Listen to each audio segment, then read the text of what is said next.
price of freedom is death. We're coming to get our check. Black first, my brothers and my sisters, we've been waiting for a long time. This has been a very impactful, useful year. I'm not going to keep up your time. I'm not going to keep up our special guest time. We're doing a special live. This is the last live of 2024, a special live broadcast with the Chicago Flips Red crew, the team of Chicago Flips Red. We're going to be discussing what's going on currently in Chicago. We're going to be discussing the movement, the origins of the movement, the attention and agenda of the movement, and how things are progressing and what we need to do, not just as far as Chicago is concerned, because I don't want you guys to be like, well, I'm not from Chicago, so it doesn't really matter. It does matter. It's very, very important. So it really does matter whether you're from Chicago, New York, anywhere the Democrats are in control, anywhere the immigrants are being sent, anywhere at all, period. All right. So this is the agenda that we need to be paying attention to, because Chicago is really the force of essentially the Black community fighting against the Democratic Party. There's no other city that has a more influential voice and people in it than the city of Chicago. And I just gotta brag. I just gotta say that. So without any further ado, you guys have been asking. So they're here by popular demand, really. So I'm going to introduce first. You guys have been asking for her for the longest time. So welcome, Miss Jackson. How are you doing? Hi, how are you, Afro Lee? Hi, everybody. I'm good. I'm good. How are you doing? I'm doing good. Thanks. Good. Now we have Zoe. Zoe, how you doing? How you doing? You hear me? Yeah, we can hear you. How you doing? How you doing? All right. Then we have our sister Danny. Danny, how you doing? I'm doing good. Hey, everyone. And then we have my brother Dave. Dave, how you feeling? What's going on, brother Afro? I'm feeling good. What's going on, everybody? Salute to y'all. Salute to every single last one. Family, can we get the fireball emoji in the chat room? Because I definitely got to give them their credit for what they've done. What they've done has been very consistent, very influential, very beneficial. We got a couple of clips we're going to play, and I'm going to ask them their feedback and their opinions on some of these things as far as, what they were thinking. Because as you guys know, in City Hall, you only got a couple minutes to really say what you got to say. So you really got to concise it to really a few minutes, but I want them to get their explanation. But before I do that, I have to ask a couple of questions, which anybody can answer, or I can go individually. As far as the Chicago Flips Red, that whole movement, what is that about? What is that about? Who is that for? And what's the purpose of that? Miss Jessica? Well, it's for all Black people. It's for all Chicagoans.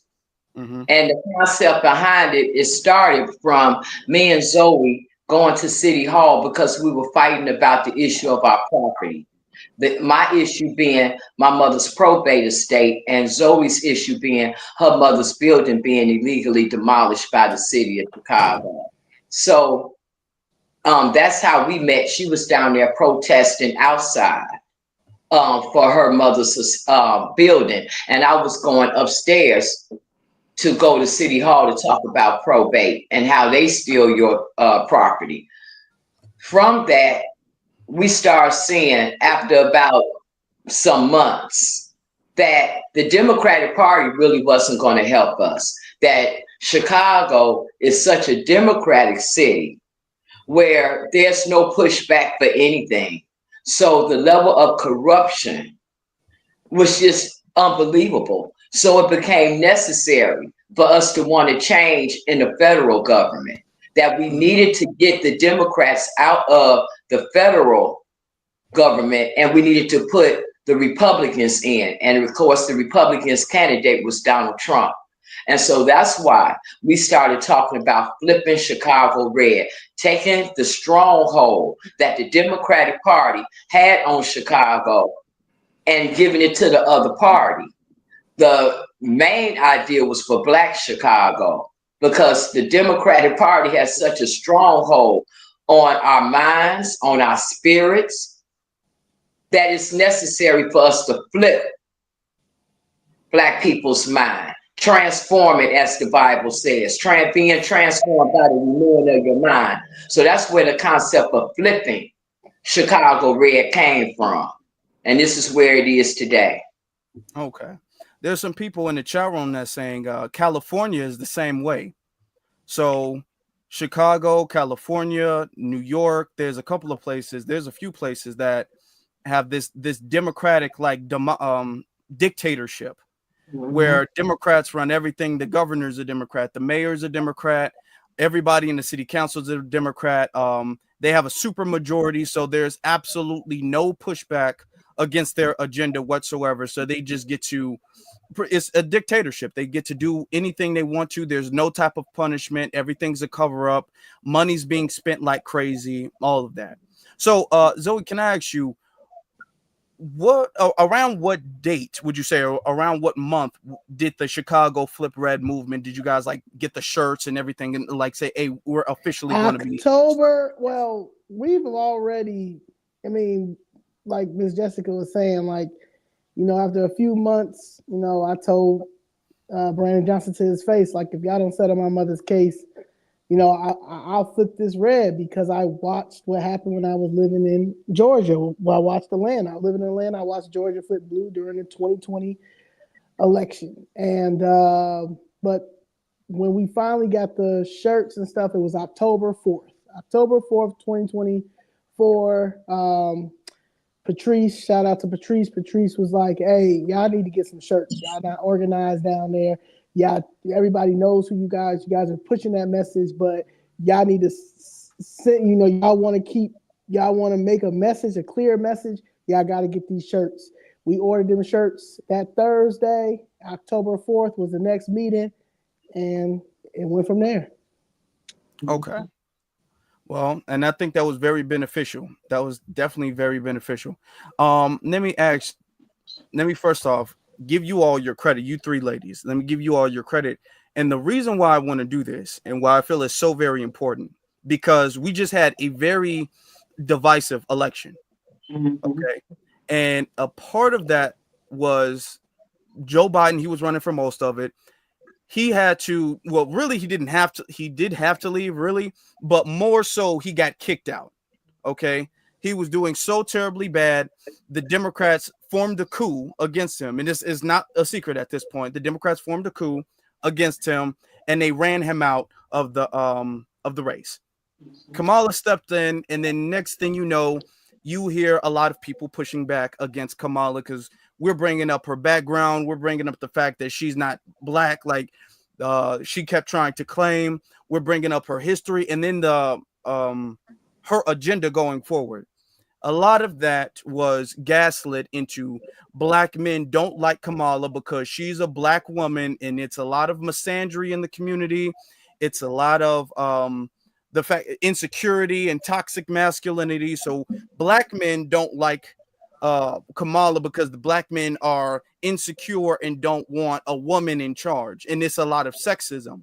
And the fact that you three have gone so viral so often, pushing back against that, it really put a monkey wrench in their narrative that anybody who says anything about Kamala is sexist or misogynist or doesn't want a woman to be in charge in an office. You all essentially have been the face of Black women not accepting the Democrats or Kamala. So I definitely have to give you your flowers for that. Thank you. So thank you all. Thank you. I think people need to understand that it's not a well, for me, it was about, what I saw was bad customer service when it comes to them not working, fixing my case or fixing Ms. Jackson's case, us being down there for a year, knowing each other and seeing that, you know, it wasn't really about, I knew she was terrible, Kamala Harris, because of her being a state's attorney general, the attorney general, and now we can't find the attorney general in Illinois. There was no way possible that I was voting for her. Okay, yeah, she was overall just a bad candidate, right? Completely a absolute bad candidate. Right now, Danny, I want to ask you a question, and then after that, I have a clip that I want you to kind of explain what was going through your head, what your thoughts and opinions were. Well, I think this might have been the first or second time you went viral at City Hall. So, what got you? We know what got Miss Jackson and Zoe started, but what got you started as far as the Chicago Flips Red? Well, I had a problem because I'm a business owner. You against you, and they have given me a lot of problems with trying to open my business. I haven't been able to open my business. I had to go through so many permits and regulations and things like that. But yet and still, I see my tax dollars. Now, my husband was a police officer for 28 years, so we didn't lie on our tax, didn't do any of that. And the slap in the face was when I saw that it brought 70,000 illegals and placed them in our neighborhood. And then these illegals were able to open up entire restaurants on our block and sell hot food without being taxed. All their money is going without permits. They wasn't telling, like, if I had to go to the park, I need permits to go to the park to do a workout, boot camp, insurance. But illegals were able to sell hot food, entire restaurants on the street corner. And where were they paying their taxes at? What were they overhead? Everything. So that's what made me just be fed up. I was done after that. Mm. Yeah, and that's one of the things that keep us back when we talk about how we get kept back. We just get Right. told to pull ourselves up by our bootstraps. Nothing's holding us back. All we got to do is go through the proper paperwork of everything. If you're qualified, you'll get it. They tell us now that everything is race blind, that nobody gets a special handout, nobody gets a special privilege, nobody gets anything above anybody.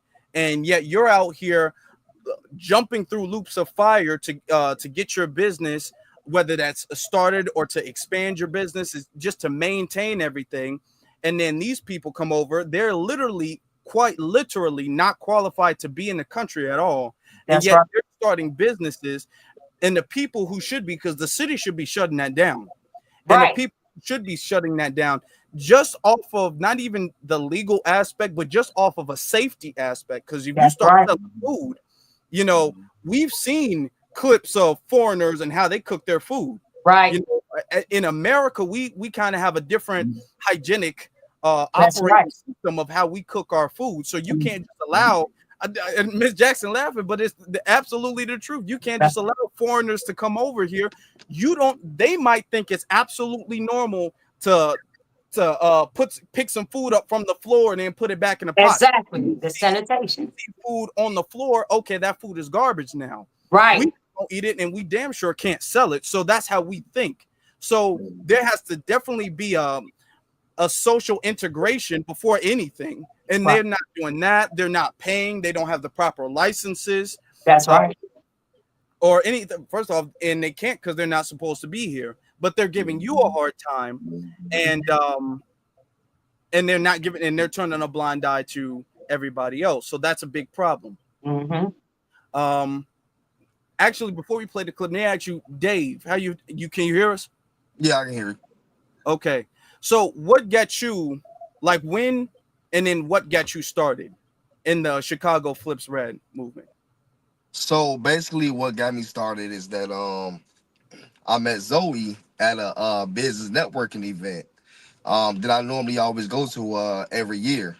And Brandon Johnson was there. And I'm like, man, I was literally just going off on this man, Then I heard somebody else going off on him too. I'm like, what? Like, I ain't the only one going off on this man. So, what really got me, what really grind my gears, when he said that he's raising so many millions of dollars to build a Bear Stadium, a new stadium over in I think Arlington Heights. And I'm just like, first of all, the Bears are fine where they at. That doesn't have anything to do with the south side and the west side of Chicago, and we go outside every day and we see how our communities look. You know, he's a disgraced mayor, so I went over there to Zoe, and then we exchanged information. I seen her on the Breakfast Club, so I'm like, oh, okay. So then that's when we pretty much I went to her town hall meeting. You know that we pretty much host every other Thursday now, and I'm like, okay, now I feel like I'm at home. Now I feel like I'm not just in, you know, conspicuous. I feel like that I'm in the crowd now. Mhm. I'm right where I belong. Mm, Mm. mm, It's very important. Very, mhm, very good. Okay, so I have some clips I want to play. Before I do, because all of the clips I have were after the election, so I just want to give you guys, get you guys brief opinion about the election, how everything panned out. If you guys were worried, if you guys thought it was going to be a closer race than it wound up being, just to get you guys' general opinion about, because I really haven't gotten it publicly. And then we have to go because this stuff happened in December. So this is a month and some change after the election. So as far as the election was going, we talked about how Kamala was not qualified, how Joe Biden had not been qualified, how she doesn't have any black support and everything. We saw that Donald Trump won by a landslide. He honestly did. Do you all have any reflective statements on the election? Any message to the Democrats, to Kamala? Did you guys think that the race was going to be close, or just any comments whatsoever about the election? Now I'll get everybody's opinion on that. oh, Well, I didn't think it was going to be close. In fact, all the time when they were saying that the election was close, I didn't believe it. You know, if Kamala Harris had not been a successful candidate when she was running for president, when she couldn't even make it through the Carolinas, and then when she became the vice president and she was the least favorable vice president of all times, it was no reason to believe that the race would be close. If you paid attention to politics and you saw the way that the Democratic Party just put her in as the nominee as opposed to following the process. So the main thing that I was concerned about was not about her being able to win and beat Donald Trump as a candidate as much as I was concerned about the integrity of the elections. Because we had learned that, of course, all these illegals was here. We knew that it was a ploy to let them be able to start voting, you know, so that was my main concern, that if she got in the White House, I knew it wasn't going to be by a fair election. Mm. Yeah, a lot of people had that concern too. That's very true. Let's see. Who wants to? So, do you want to go next? All right. Yeah. I want to give it up to God. If it wasn't for God, woo, Lord, it was God. It was God. It was God. It was God. I want to say that first and foremost, because we were under, and I say this, but we were in a state of emergency. Black America, ADOS, Foundational Black People, freedmen. I consider myself a freedman, Black American. We were under emergency if they were going to continue to go the blue way. I just had to like pray, you know, if it wasn't for Ms. Jackson, if it wasn't for Mama Doris, if it wasn't for my mother, my godfather pushing, you know, the wisdom, and even when when people tried to do black and brown and all that stuff, and I just had to just realize that we got to go this route. And there's going to be people that's going to be mad at me, but at the end of the day, God knows my heart, God knows who I am, and God knows that I'm out here fighting for my family and fighting for other families as well when it comes to our generational wealth. And just going down there for a year and then just watching all this money being passed, not going to our communities, not understanding why our communities are the way they are, to actually witness what a sellout is, what a puppet is in your face, to be so hurt. You know, I went through my emotions. It went from, you know, upset to disappointing to mad to game on. We about to flip this red. Like it ain't nothing else to talk about. And having God there, and just looking at Malcolm X, different Malcolm X stuff, Dr. Claude Anderson, Dick Gregory, Dr. King, Muhammad Ali, just looking at stuff like that the Crest Westler, I just had to go back and look at our history, and there's no way in the world that we got to continue to go this way. And y'all I don't care what y'all call me, coon, whatever. I know who I am, and I know I love my people. I love them more than they love themselves. And that's why. So yes, it's God. So thank you, God. All right. Thank God. Danny, what do you have to say? What do you? Well, like Zoe said, I pray, I fast, and I thank God because and like Miss Jessica said, it was a scary thing because I knew that she wasn't qualified to win, but people didn't understand that in Chicago, like we were in a crisis. The Democrat policy and what they have done has destroyed the Black community. So for her to, if I knew that if she would have won, it was the direction we was going in, it was really no turning back. And so my only what I was scared of was like Miss Jackson said, that they would steal this election because of all these people that they had brought into the country and register them to vote, because in Chicago they were registering like 150,000 people to vote. So we knew that that was going to be the problem. That's what we were scared of. But I just thank God for the Amish. They came out, broke history, came out and voted, and just bullet. And that was one of the things. I knew that Trump had it, but all the cheating, it was a scary, scary thing for me during election day. So I didn't go to sleep. I would not go to sleep until they said he won. Yeah. Oh, hold on. Yeah, that was definitely something. That was Same with me. I was saying the same thing. Just logically speaking, it doesn't add up. Biden was losing by a landslide. He's saying now, I don't know if you guys know that, but he's saying now, I should have stayed in the race because he thinks he could have beat Donald. We know there was no way. First off, Biden has been losing for the last couple years. This isn't a recent thing. It was really after the debate where everybody was like, oh, hell, this is, I don't even know if he's going to be alive around the election time. He got to get out the race.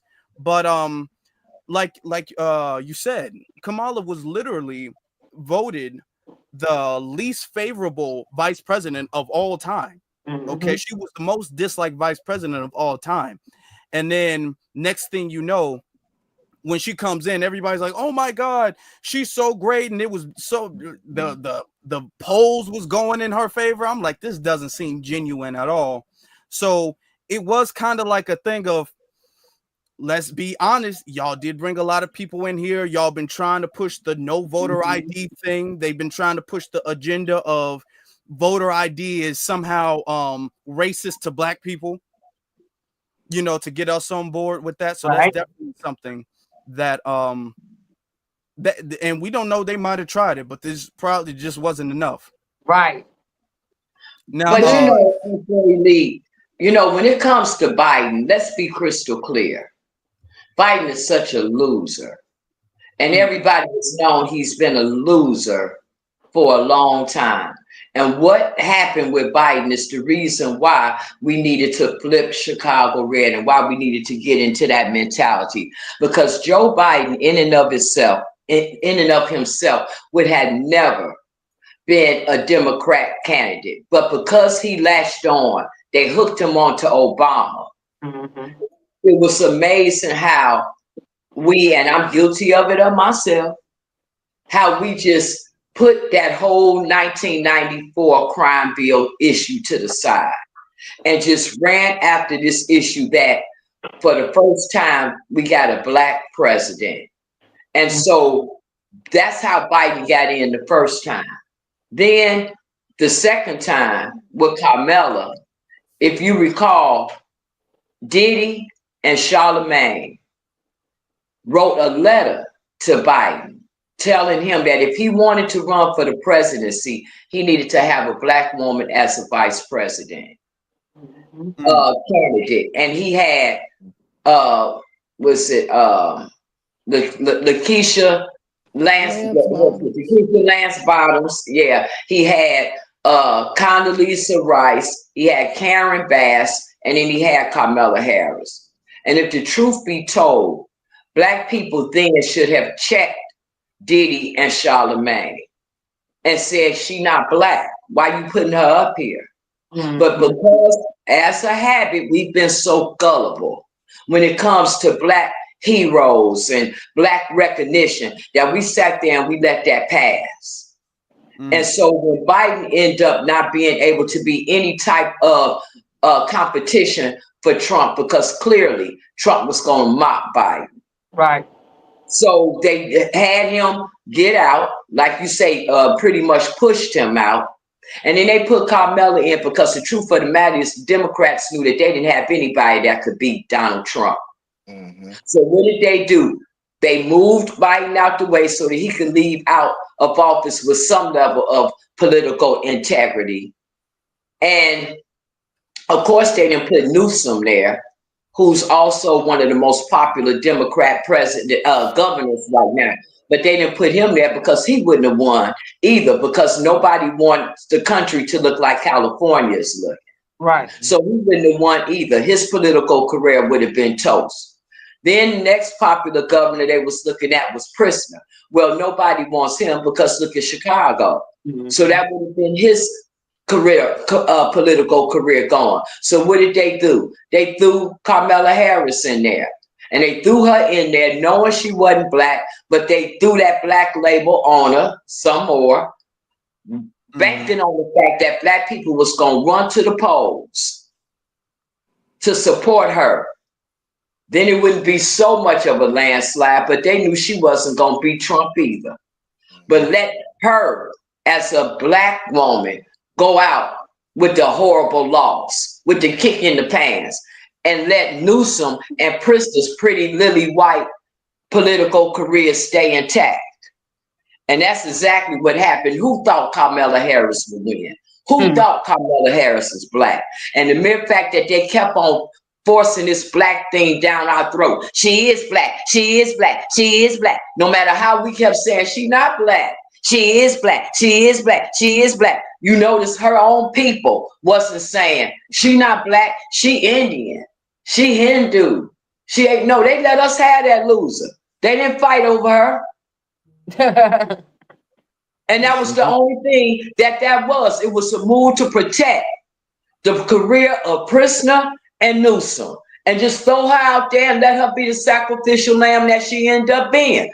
But that's what happens when you hang around the Democratic Party too long. They're going to use you, not give you no benefit, just use you. Don't believe it, black people? Go outside and look at your community. And look at how we've been voting for them for years. But look at how your community look. Just use you and throw you away. And honestly, 100% the truth. You know, how I really feel about, the election is that it was too big to rig. You know, I already knew in my heart that, Trump was going to win because the real Americans were so fucking fed up with how far left that the Democrats go, as that the real Americans, the real taxpayers are saying, nah, we ain't doing this no more. We are tired of the culture vultures, trying to steal our culture and trying to sell it to us, and we hook on to it and, trying to gain our vote. Nah, we ain't going for that no more. That's out the window. The Democrats are in the trash. So the real Americans are waking up. The real taxpayers are waking up. Me and my business, I already gave the government almost $10,000 in taxes. And I go outside of my community and I see, ain't no business coming over here. I gotta go downtown Chicago to just go to a decent restaurant to sit down. Brandon Johnson passing all these goofy taxes, more taxes. Chicago is in a state of emergency, like Zoe said. So we are not going, we not dealing with it anymore, and we done. When we say we done, we done. That's absolutely the truth. You know, the Democrats ran the city into the ground. Not that the city was in a good condition, but the city was already in a bad condition with Lori Lightfoot, which is why she didn't. Lori Lightfoot, when it came to re-election, she didn't even get close. Okay, and I've put this out there often. Brandon Johnson didn't really win by a landslide either. It was literally like a nail biter between him and Paul Vallis. All right, he won by I think 2 points, if I'm not mistaken, maybe even less than that. So people just, you say it was 2? No, I said yeah, it was real close. It was, yeah. People just wanted something different from Lori Lightfoot. And a lot of people, based off of the thing, they kind of sat out, and which is something that we're starting to see. So Brandon won. He preached that he didn't like the way Lori Lightfoot was handling the immigration crisis. The immigration crisis did happen under her administration. He said that he did not like the way that was happening, but I noticed that he never said what he was going to do to fix the situation. So he gets in office and he does the exact same thing, actually worse than what she did, because we saw more buses come on a more regular basis under Brandon Johnson's administration than under Lori Lightfoot's administration. Not only that, one of the things I think was worse was the fact that when Brandon was in office, you had more government money that was allocated to illegal immigrants than when Lori was in office. You know, so he was going above and beyond, out of his way, which is the reason today we're in $1 billion in debt, you know, because of them, because of them coming over here. Well, Lori Lightfoot was under Trump. See, Lori Lightfoot was under Trump. So under Trump, you didn't have this massive immigration like this. So, of course, the numbers weren't as bad, even though this was a sanctuary city. But your federal government, that was the Republican Party, and Republicans are not for this mass immigration like this. So, of course, the numbers were smaller. They were coming here, but they weren't coming here at the rate that they are now. Under Brandon Johnson, the federal government was Joe Biden, the Democratic Party. And the Democratic Party is about mass illegal immigration. So, of course, under Joe Biden, more illegals came into Chicago because Brandon Johnson was also Democratic, and it was just the flow of the Democratic Party. It's not about a person, it's about a party. So Brandon Johnson got in line up under the Democratic Party. The Republican Party does not want illegal immigration to this extent. So the buses weren't coming like this and all that because Donald Trump wasn't on that. In fact, that title, what is it, Title 42? He had put that Title 42 in place to stop immigration, especially when COVID started being around, start being the main issue around 2020. Yeah, definitely. And I messed up again. Yeah, that's absolutely true. That's absolutely true. So we have this problem. The election did turn out the way we needed it to. All right. We're gonna have to discuss this. You all met with Tom Homan. Okay, Tom Homan, who is Donald Trump's newly appointed border czar. You all met with him. He talks about you guys quite fondly, actually. I think he likes you all. He talks about y'all quite fondly. So before we get into the clips, can you guys explain what was it like talking to Tom Homan? What is Tom Homan's agenda? We discussed on our last broadcast that he said that Chicago was going to be his first stop, his first city he was going to visit as far as the massive deportation plan that he's going to start up. Well, we welcome. See, at the point where I was done is when Brandon Johnson said that he was not going to allow Tom Homan and Trump to do their job with the American citizens and Chicago citizens mandated him to do.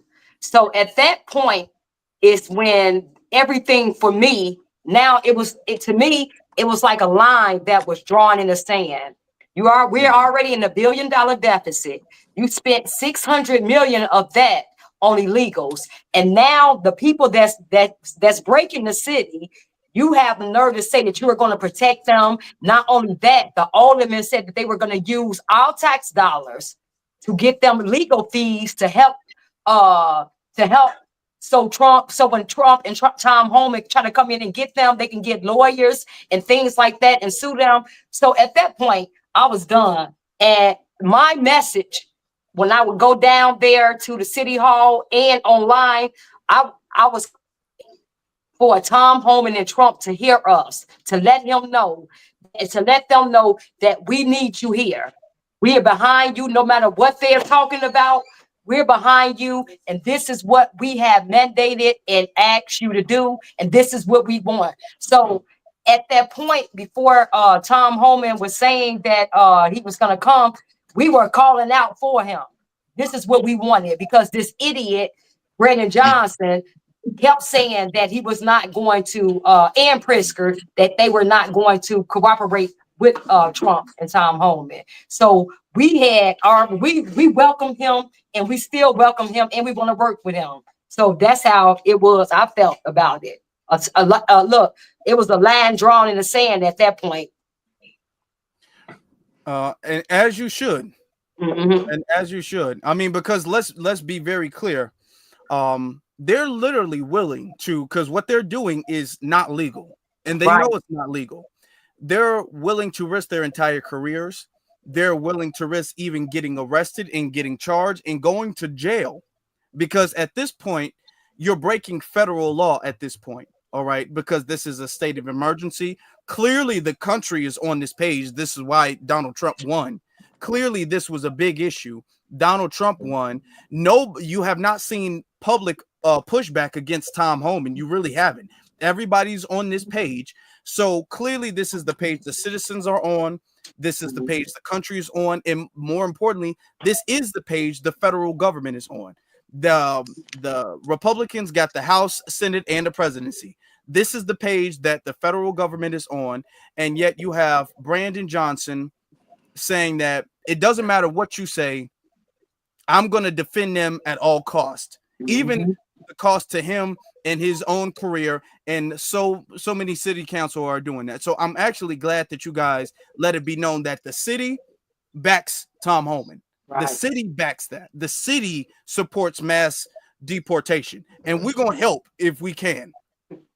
We will help if we can. But Afro Elite, when you talk about the fact that we met the border czar, right? Mm-hmm. And that was a group picture that we were privileged, we had the privilege to take, because we also took individual pictures with him. And once everybody, the whole line, had taken the individual picture, we asked if we could take the group picture, and they were kind enough to let us do it. But the thing of it is, when you ask, how was it to meet him? And, it was like, it was great, because like how Danny said, we have been hearing about him coming. You have been hearing about the pushback that Mayor Johnson and Pritzker were talking about giving him. But the real beautiful thing is like the clip you played the other night when Holman was saying that that he had been here, and that the Chicago community, and then matter of fact, he stopped and corrected himself and said the Black community wants me here, and to see that, like somebody told me, I don't know if you know Owen, he works for the Hyde Park Herald. He's a journalist. And like he said, that he's been in Chicago his whole life. And he's been a journalist for over 35 years. He said, and this is the first time ever in the history of Chicago that a top federal official, hold on. I apologize. That a federal official has come to Chicago by way of the request of Black people. Mm-hmm. That's high.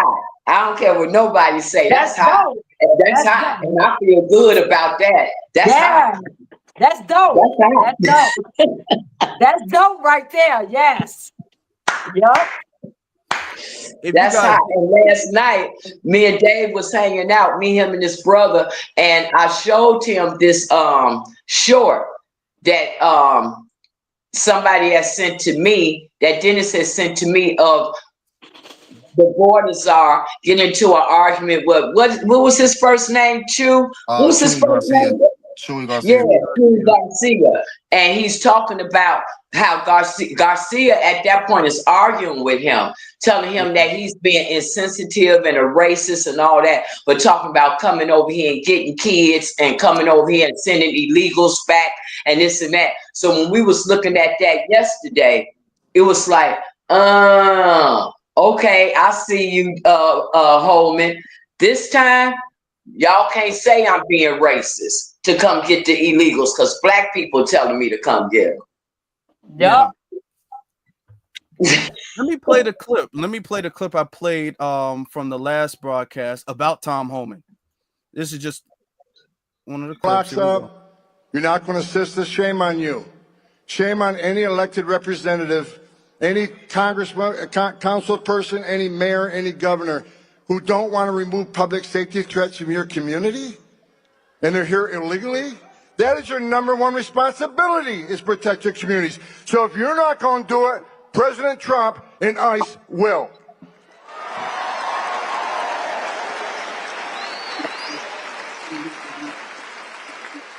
The mayor of Chicago, not a real bright guy,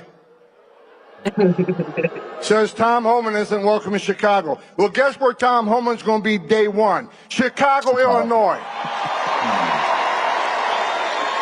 You don't want me there? Come get me. The people of Chicago have spoken. I went there a few weeks ago. The black community's upset. The whole community's upset because violent crime is up. And millions of dollars in public services are being given to people who are not supposed to be here. Meanwhile, the tax-paying community that is in a bad way because the Biden administration's economic plans, they're getting robbed every day by giving millions of dollars to people that aren't supposed to be here. That's not the way it's supposed to be, folks. It's not okay to be in this country illegally. It's not okay to enter this country illegally. It's a crime to enter this country illegally.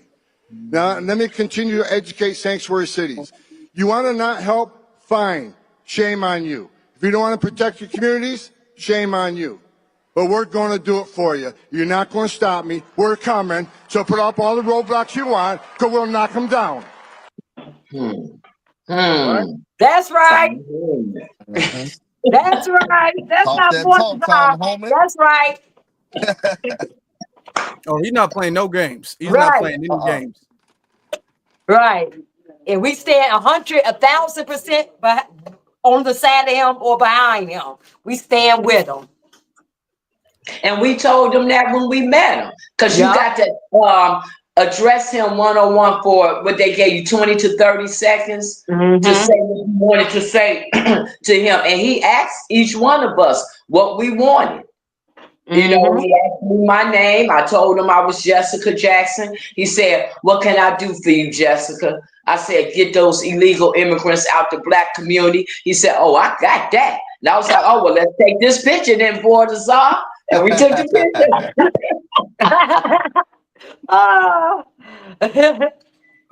Now that's that's good. Now I want to play some of the clips. I want to play some of the clips of what led up to the new 2025. Somebody say something? Okay. The new 2025 Chicago budget. So this has been something that we've discussed before on this channel, where because of all of the government spending of illegal immigrants, the city is now in $1 billion in debt, over $1 billion in debt now.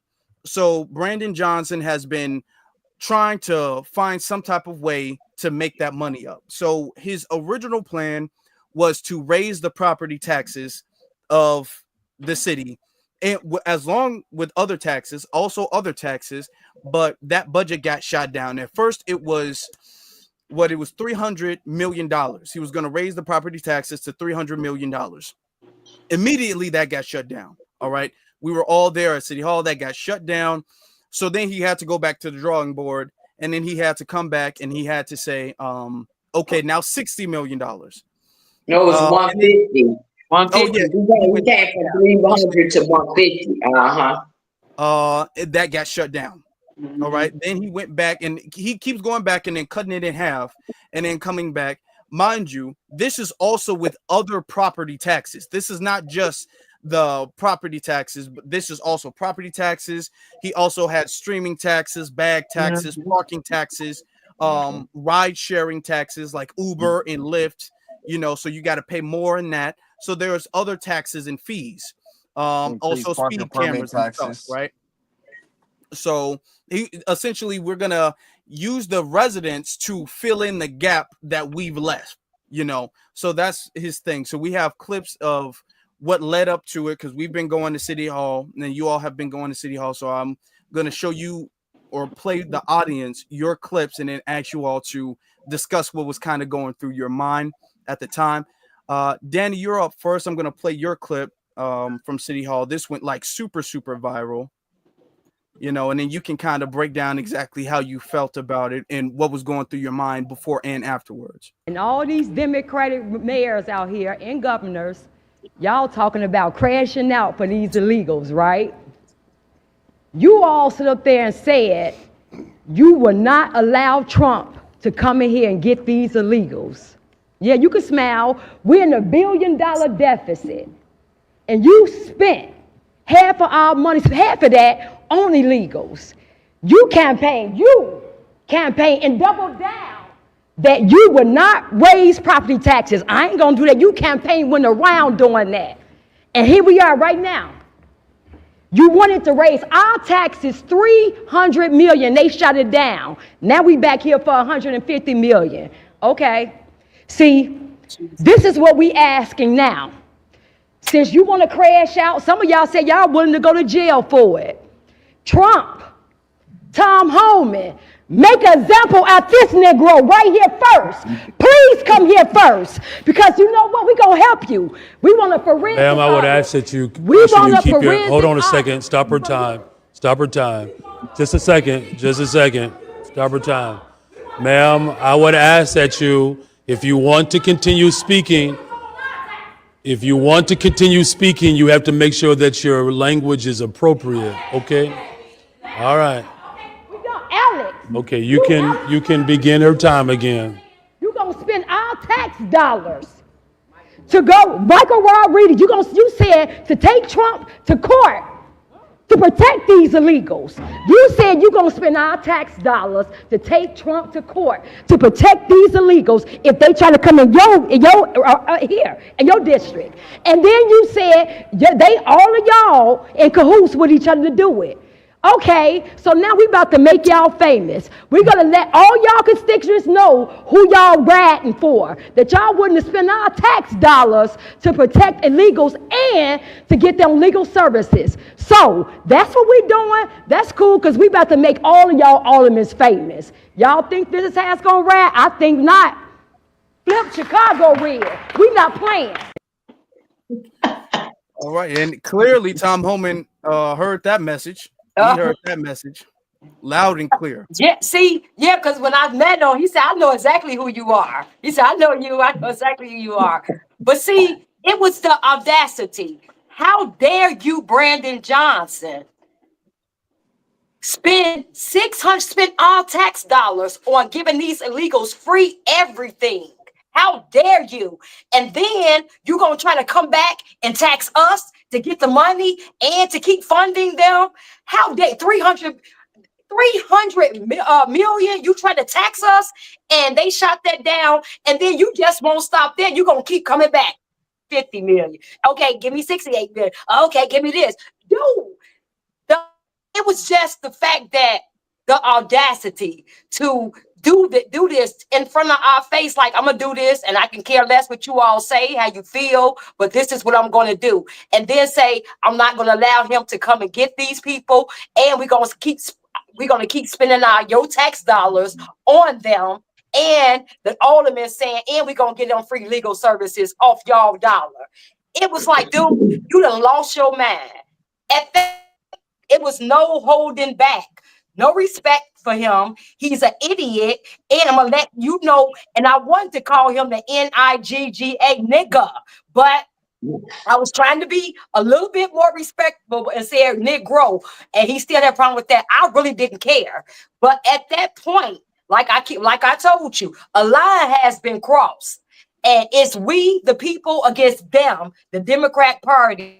Their anti-agenda against America. So when he did that, 300 million, trying to just keep taxing us to death while giving them free, and you just don't care, you're gonna crash out, and then said you willing to go to jail. Okay, we finna make an example out of you, Negro. And that's where I was. Yeah, I see. I mean, even when oh, okay, hold on. Even when he paused it, you still was going off. You was like, I'm not done just because you paused it. He felt some type of way about the whole you saying Negro. Now I guess that's profanity now. So is this kind of like breaking up the momentum of it? Because you was getting them, and everything you were saying was true. And he doesn't like the fact, or he didn't like the fact that you were making a signal which he knew would go viral, which he knew would reach Tom Homan, which he knew would reach Donald Trump. Because at that point the election was already over with. It was said and done at that point. So you essentially making that signal to Tom Homan, to Donald Trump, being all like, hey, you know, the community needs you here. I know there's a lot of places that y'all got to handle business in, but the community needs you here right now because we dealing with something. We've been trying to get rid of them, so we are in full support of you. So then he's all like, oh, okay, now the word Negro is offensive and you gotta mind your language, or, you know, okay, all right. So free speech is kind of arguable at that point. Right. I'm a black man when you always want to talk about you a black man with black kids and a black wife and a Negro spirit. Now you offended by that? Come on. Yeah. Okay. Not like you said, if you said the Nigga, then maybe I could see maybe he like that's not the most professional thing to say, but you didn't. Right. You know what I'm saying? Either he's a Negro or he's not a Negro. He claimed to be a Negro. Anytime the media gets on him, he all like, oh, y'all doing this for because I'm a black man. He went to the Bears game in London, I think it was. Black man. He gave his wife, he upgraded his wife's office. You know what I'm saying? Putting $1,000 chairs and $1,000 desks. And then when the media was all like, hey, you know, we in debt, and that's kind of a bad look. I'm a black man, and if you say anything at all to me, as if he's the first black mayor of Chicago, of America, if you say anything at all to Brandon Johnson, I'm a black man, so this is a racial targeting of me. That's his whole MO. That's why I made sure I said Negro, and that's why I did that, because I wanted him to see, because he keep using that black, and I'm for the black people. I wanted to make sure I'm a black woman, and so you can't call me racist. You can't call me no other word. What you gonna say about that word Negro? Because Negro is what we are. So I was strategic with that, because I knew that's all he do is raise bait. And now I'm a black woman calling you a Negro. Now what you gonna do? You see, he had to keep playing the clip. He had to keep letting you get your time. He couldn't kick you off. Right. Yeah, I'm sure he wanted to. You know he did. I know. I want to get to the next clip, you know, because I'm trying to kind of go in like a chronological order type thing. So Zoe, we got your clip right here. This is from Fox. Fox had a clip. Let me show it right here. Now I'm playing this off YouTube. I actually didn't get a chance to download this. But here we go. I need to not trip. Hold on for 1 second. Chicago's in trouble because you. Okay,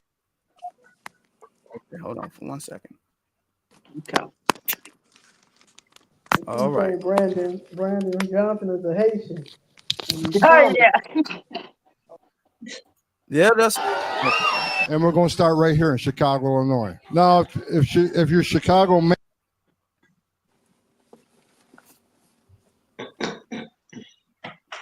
Okay. mayor doesn't want to help.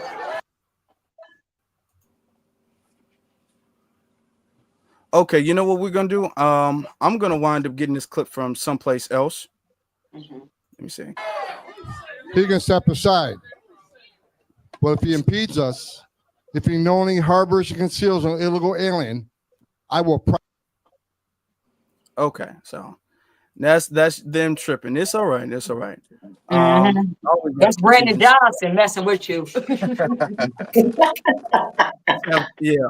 Okay, so what I'll do is I'll get that clip from another place, and in the meantime, Dave, I want to play your clip and I want to get your opinion and your thoughts and everything about it so we can keep the flow going. All right. So this was you, Dave, at City Hall, and this all of these clips went viral, so everybody knows everything I'm showing you all went super viral. Okay. And take this back for a second. Should be. Wait, just 1 second. Now the whole thing is acting. We have to remember history, because the number one thing that we know for certain is that history always repeats itself. So, Mr. Johnson, I know that you can appreciate with me giving you a history lesson with you being a former social studies teacher from Elgin. Well, you plan on going back to the classroom anyway. That was the whole purpose with you taking a leave of absence, right? Well, besides the mental reason. I'm sorry, I wasn't supposed to say that out loud. But let's go ahead and talk about history repeating itself. Let's talk about taxation. Chicago has a tax for everything: water tax, grocery tax, tourist tax, hotel tax, bag tax, liquor tax, cigarette tax, the highest sales tax in the country by far, parking tax, surcharge of downtown parking, property lease tax, and streaming tax. The only thing that you all don't have a tax for yet is oxygen tax. And the only reason why you don't have a tax for that just yet is because you ain't figured out how to do it yet. But let me not speak too soon, because you probably might actually think it's a good idea and you're going to try. Y'all remember y'all used to back in 2016 and you go to your favorite grocery store and you buy your favorite 24-pack of pop? Well, you paying more taxes on that pop than what the actual cost of it is. What you didn't know is that your buddy Brandon Johnson voted for that sugar tax. So it's not a surprise that he wants to pour a $40 million line of credit and put the city in even more debt than what we already are with the $1.2 billion deficit. But it's your fault that because you gave half the money to illegals. Also, it's lazy government is what you call it. So let's not forget that we got to watch these politics. And I was at that Board of Czar meeting, and Tom Homan said out of his mouth that it is illegal to harbor and conceal illegal aliens. So like I told you before, that you ain't gonna blink, well, we ain't gonna flinch either. Now, I'm gonna tell you another thing. All you illegals, you ain't gonna have no Merry Christmas. You're gonna have a Merry Deportation Christmas. Merry Deportation Christmas. Tell me why that was trending online afterwards. Oh man, man! I got so sick and tired of these illegals just coming over here and just reaping the benefits that my business paying taxes for. You know, I go outside my community and, you know, they come over here and they start their businesses and, you know, I got to pay taxes, but I mean, they ain't paying no taxes in their business. You know, most businesses, you know, when they come over here, you know, they get these tax breaks, then they ain't got to pay taxes in 5, 10 years. But, you know, when an American business, when an American citizen start up their business, they got to start paying taxes right away. And that's a problem in our country, is that we cater more to people who doesn't even live here. Just like Kamala Harris, you know, she was trying to, when she said first generation home buyers, fuck you mean first generation home buyers? Black Americans been over here for 6, 7 generations, so we knew she wasn't talking about us. She was talking about the illegals that's coming Yeah. over here, and they are going to be the ones that's going to get the first generation home buying and all this crap and all these betterment to these illegals. That's right. Like I said, as you know, when Trump won by a landslide, he won because the real Americans have finally woke the fuck up. We are tired of the government not spending our tax dollars where we want to spend it at. Also, Trump is coming out with, the platinum plan for, Black America, something that he's promising to Black American citizens because he already know that Brandon Johnson is trying to put pretty much Black Chicago in economic genocide. Mm-hmm. Also, that we also got to understand that Black Americans, we have a very hard time trying to find employment. We have difficulties trying to get funding for our businesses, like me and Danny. So Trump understands that as a businessman, as a business owner. So we are going to hold Trump's feet to the fire about that platinum plan because he is trying to donate $500 billion to Black America. Right. Right, So Dave. That's right, Dave. That's right, Dave. That's why when I was at that mic, that's why I just let the fire loose out on this man, because he's passing even more idiotic policies. Is that if we already in debt, why are you even borrowing more money, which is a $40 million line of credit? It just doesn't even make any sense. Just so we have to pay more taxes. Okay, yeah, you didn't pass property taxes, but hell, I mean, you pretty much made up for it with every other tax that you'd have passed. That's true. That's true. I want to say it's very important that you mention that Chicago is already way overtaxed. Chicago is way overtaxed. There's already taxes on anything and everything they can put a tax on. There's already a tax on it. There's already a tax on. There's a water tax, like you said. There's a sugar tax, a cigarette tax. Parking fees are outrageous. All right. There's already taxes on ride sharing, taxes on this, taxes on gas, taxes on all of this stuff.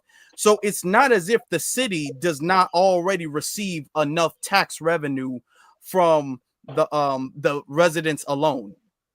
So the city should not have to pay more money for a mistake that we were telling Johnson and the administration to stop making the whole time. We didn't just show up at City Hall after the $1 billion deficit. We were showing up at City Hall saying, hey, this is a big problem. This is a growing problem. Y'all need to stop doing this because clearly Biden ain't got no plan for y'all. Y'all not getting no help from him. If y'all not getting no money, that means y'all taking our money and y'all gonna run out of money. So financially, this is an upcoming disaster. And they kept on doing it. And then we got into this situation. And there, Johnson didn't get the property tax, but he wanted it. Johnson pushed for that. Johnson wasn't able to get it because he just didn't get the votes for it. It's not if he wanted, if it was all his way, he would have gotten it. Because he set it up at 300 million, then he lowered it and lowered it and lowered it. He was really trying to push until he all like, hey, clearly I can't pass a budget with any type of property tax on it. So he had to get that off the table. But that was only because essentially he was forced to. Yeah. He didn't want to get that off the table. And it's very interesting because he promised, like Danny said, and you, Dave, his campaign, he promised up and down he was not going up property taxes. Sure did. Sure did. Sure did. He sure did. He doubled down like about 5 or 6 that all through his campaign. 5 or 6 talking about that's a weak. I mean, if you raise property taxes, how that's a weak person who don't know how to budget and everything. How dare you do that to the people? Oh, he campaigned hard with that one. That's what I'm talking about. But that's it right there. What you said, Afro Elite. Yeah, and a lot of the taxes, he didn't just create the taxes. He upped the taxes. Somebody in the chat room saying, wait, a bag tax? We do have a bag tax. When you go to the grocery store, when you go to the dollar store, if you get a bag, like if you just go to the dollar store and get a juice and some chips or something, and they put it in the bag, they charge you for the bag. Yeah. Now they're going to charge you more for the plastic bag. They're going to charge you more. All of it went from 7 cents to 10 cents.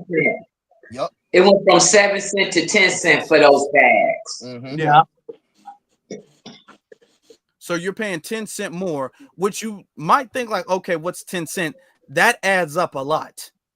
Yep. That adds up a lot. And it's not and here's the problem. That was not necessary. It wasn't necessary. Even after the budget, there were still other things Johnson could have done outside of raising taxes on people. But he made this thing in the media where he tried to make it seem as if it was either I raise taxes or I lay people off. He gave the media that ultimatum of, well, I don't want to lay nobody off. I don't want nobody to lose their job, and we need city services. He made it seem as if he doesn't raise taxes, he would have to cut city services or he would have to lay people off, when that actually wasn't the reality of the situation. There was another avenue. There was other solutions. It was going to be an uphill road regardless, but there was other things he could have done to help with the budget that he did not even entertain. He never acknowledged that. Yeah. Let me pull up the clip of you, because they talk about the budget a little bit. And then we got to get to it because there was a lot of stuff going on at City Hall. There was like stage protest at City Hall that we want to discuss. Let me see. Was able to get this clip. Hold on for 1 second. Sucks. Chicago's in trouble because your mayor sucks and your governor sucks. And we're going to start right here in Chicago, Illinois. Now, if your Chicago mayor doesn't want to help, he can step aside. But if he impedes us, if he knowingly harbors and conceals an illegal alien, I will prosecute him. Okay, that was Trump's border czar, Tom Homan, telling the residents of Chicago that Democrats are terrible. He's going to start deportations first in Chicago, and if they get in the way, he's going to prosecute them. Look who's here, Chicago resident, member of Chicago Flips Red, Zoe Lee. Zoe, we're excited to talk to you. What is going on with your Democrat mayor here, Brandon Johnson? He should be convicted of treason. That's number one. We are dealing with a mayor who is a Democratic socialist, and he's bringing a agenda to Chicago that's just not going to work. And it is an agenda of illegal immigration that has gotten out of hand since last year, because I believe that the city of Chicago believed that President Biden was going to continue to send funding for this illegal immigration invasion, and it did not happen like that. And now they're all over the place because they don't have any money to cover this situation, or this mess that's in Chicago. So basically, this was a money machine operation with federal money coming out the door through nonprofits, what are called NGOs. It's sort of this secret infrastructure where cities and Democrats who run them were getting funding for it. Is that what's happened? Yes. And it's gotten out of hand. You know, Chicago pushed back very fast, especially the south side and the west side of Chicago, because of all of the money that was stolen because of the immigration scam. They thought that they were going to be able to put the illegal immigrants in our communities, and we were going to allow that. So you guys are for deportations. Can you talk to us about the crime in Chicago. Can you talk to us about the tax situation? Because we're hearing Democrats there want to raise taxes on water bottles, on even grocery bags, on streaming TV, and even Uber rides to pay for this. Yes, because we are $1.2 billion in the deficit because of this illegal immigration scam. I call it a Ponzi scheme. I remember when the first 51 million was voted on, and I said, I don't even understand why they passed that, because that is not enough money. That's going to be nowhere near enough money to take care of the immigrants. And it's shown that. I believe that we are almost at $2.2 billion over, and it's getting worse. The crime in Chicago is getting worse, especially now that we don't have ShotSpotter, what was a detection when it comes to people getting shot. They took that away, saying that it wasn't working, and they were supposed to replace it with another technology thing like that, but that didn't work. So now we're dealing with, we call it Brandon bodies. Brandon is on 20 bodies, where places where ShotSpotter used to be, that's where you would Yeah. Listen, Zoe, we hear you loud and clear. You did a great job there. We want to have you back on. You were terrific tonight, breaking it down for the viewer. Thank you so much, Zoe Lee. All right. So are you here? I was nervous. I was too nervous. I was too nervous. But yeah, I'm here. You did good. You did amazing. You did amazing. You did real good. But you letting loose. You did good. You did good. You broke it down very well about the money, which is the most important part. You know, we're not just mad for the sake of being mad. There's a reason why we're all upset. Right. So, go ahead. Oh no, I think the only what I really did like about the interview was that I was able to break down my thoughts on the whole illegal immigration Ponzi scheme, because I've been calling it a Ponzi scheme for a long time. And I'm like, this is the biggest scam. And people are still not getting it. Like, I understand that they all over here and they taking all our resources, and they're in our communities, but Trump a racist. What? You know what I'm saying? Like, so I just felt like I do believe that clip, I was able to break down a lot more about how I feel about the illegal immigration that I don't really talk about as much. Another thing you also mentioned ShotSpotter, which was something that Brandon Johnson, it was up for renewal. The contract for ShotSpotter was up for renewal, and they decided not to continue. They decided not to renew the contract for ShotSpotter. So can you explain to the people who might not know what a ShotSpotter is, what that is, and how that is useful? So crime had went up because of the ShotSpotter not being there. So can you explain what that is?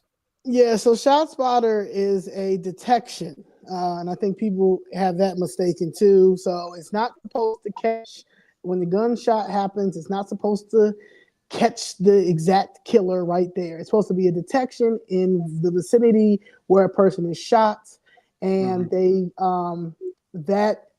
you get something to the they give it to like the 911, and then 911 dispatches, cops out there or something like that. And he took it out with no second plan. Now that was one of his campaign.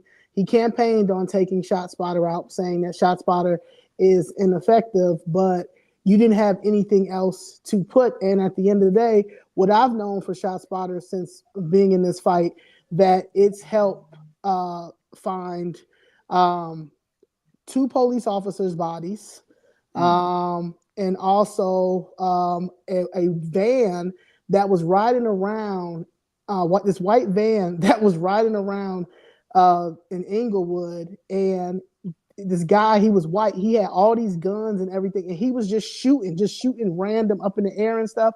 And because of ShotSpotter, they were able to locate this man in this white van, and he was white in Inglewood just shooting.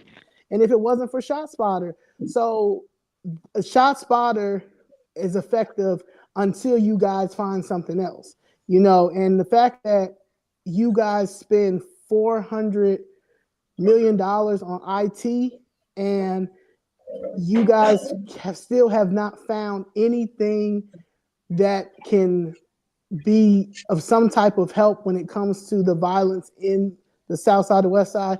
It's starting to happen in Pilsen, Humboldt Park, because now the Venezuelans is out here shooting and stuff. They're getting tossed in garbage cans and stuff like that because they have no shot detection anymore. Chico, he's an alderman, police officer. The first week that they canceled ShotSpotter, the contract, there was a lady found in an alley that was in his ward for 2 days. She was in that alley for 2 days, and that's where ShotSpotter detection was. This is he's on his, they call it Brandon bodies. He's on his 22nd Brandon body of all these places where ShotSpotter was. A person has been found, they're dead. Oh my God, that's terrible. And I'm glad that you mentioned that, because that is something that he does need to be held accountable for. He definitely needs to be held accountable for that, because we all knew ShotSpotter does not stop crime, just like a fire extinguisher does not stop a fire, but it's there to help in case the situation does occur. Okay. Is there to help the police find the area they should be in, help the paramedics find the area they should be in. Otherwise, they're just rolling around in a circle hoping to get lucky of the general area of the person. If a person's laying in the alley, they will pass them 100 times before they stop in and go look.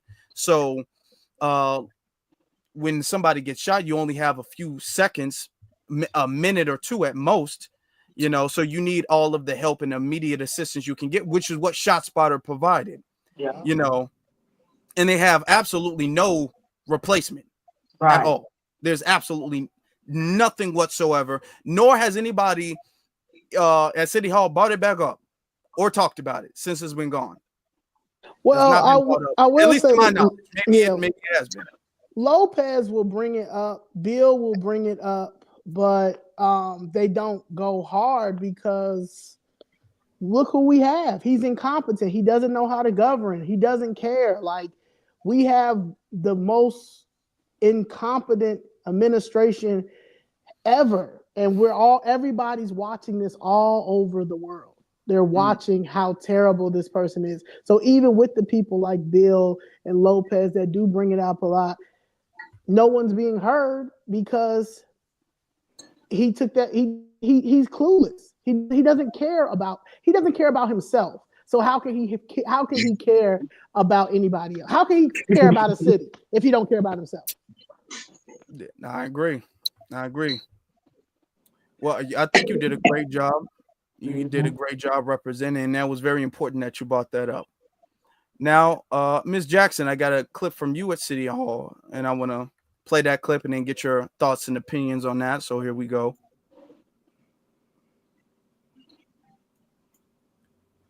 It has already been determined that you don't follow the United States Constitution. And maybe that's perhaps because you're not a founding father and your name is not on the document. So perhaps if we show you something that your name is on, maybe you'll follow those rules. We got a rules of order and procedure, City Council, City of Chicago, for 2023 to 2027, with your name on it. However, we sit in here all the time and watch you violate our rights. We sit in here all the time and watch you allow City Council to violate our rights. Now, we're going to talk about this budget, about the strange things that's happening. Because, again, Your name was on this executive order of May 2023. This executive order for immigration, migrants, and refugee rights. You caused all this money to go to illegal immigrants, not Harold Washington. You gonna be held accountable for it. And we want a forensic audit of the money that was spent on illegal immigration. You all are trying to do everything but that, when in fact, that's where all the money went. So anything that you all pass is not genuine, it's not honest, because you're trying to cover up where our money actually went. Now, it's been some strange voting going on. Let's talk about the fact that Taliaferro and Lopez, Sergio Lopez, got extra money. Could it be because Byron Sergio Lopez wrote a letter on my behalf to help with my case, and so did Taliaferro? Could it be that they were told that they could get more votes if they blew my case? Now, let's look at Alderman David Moore, who have been in, talk about my probate all the time and haven't done anything. Could he, Lori and them, while at the same time selling me out, because he's supposed to be getting a field house for his ward? We got something for you. Fridays, famous Friday, and we got another one. This is Chicago Flip Red. Chicago Red got you too. You got Chicago Red and you got Chicago Flip Red, and both of us getting that. So now, who's gonna be famous Friday? Who are this name real fast? Carlos Ramirez Rosa. Yeah. Thank you very much for your comments. However, your time has expired. Yes. Shout out to Miss Jackson, everybody. Y'all crazy. No, look. When you ask what's on my mind, what's on my mind? What's always on my mind when I'm in City Hall? That Brandon Johnson is a loser. The Democrats in City Hall are a loser.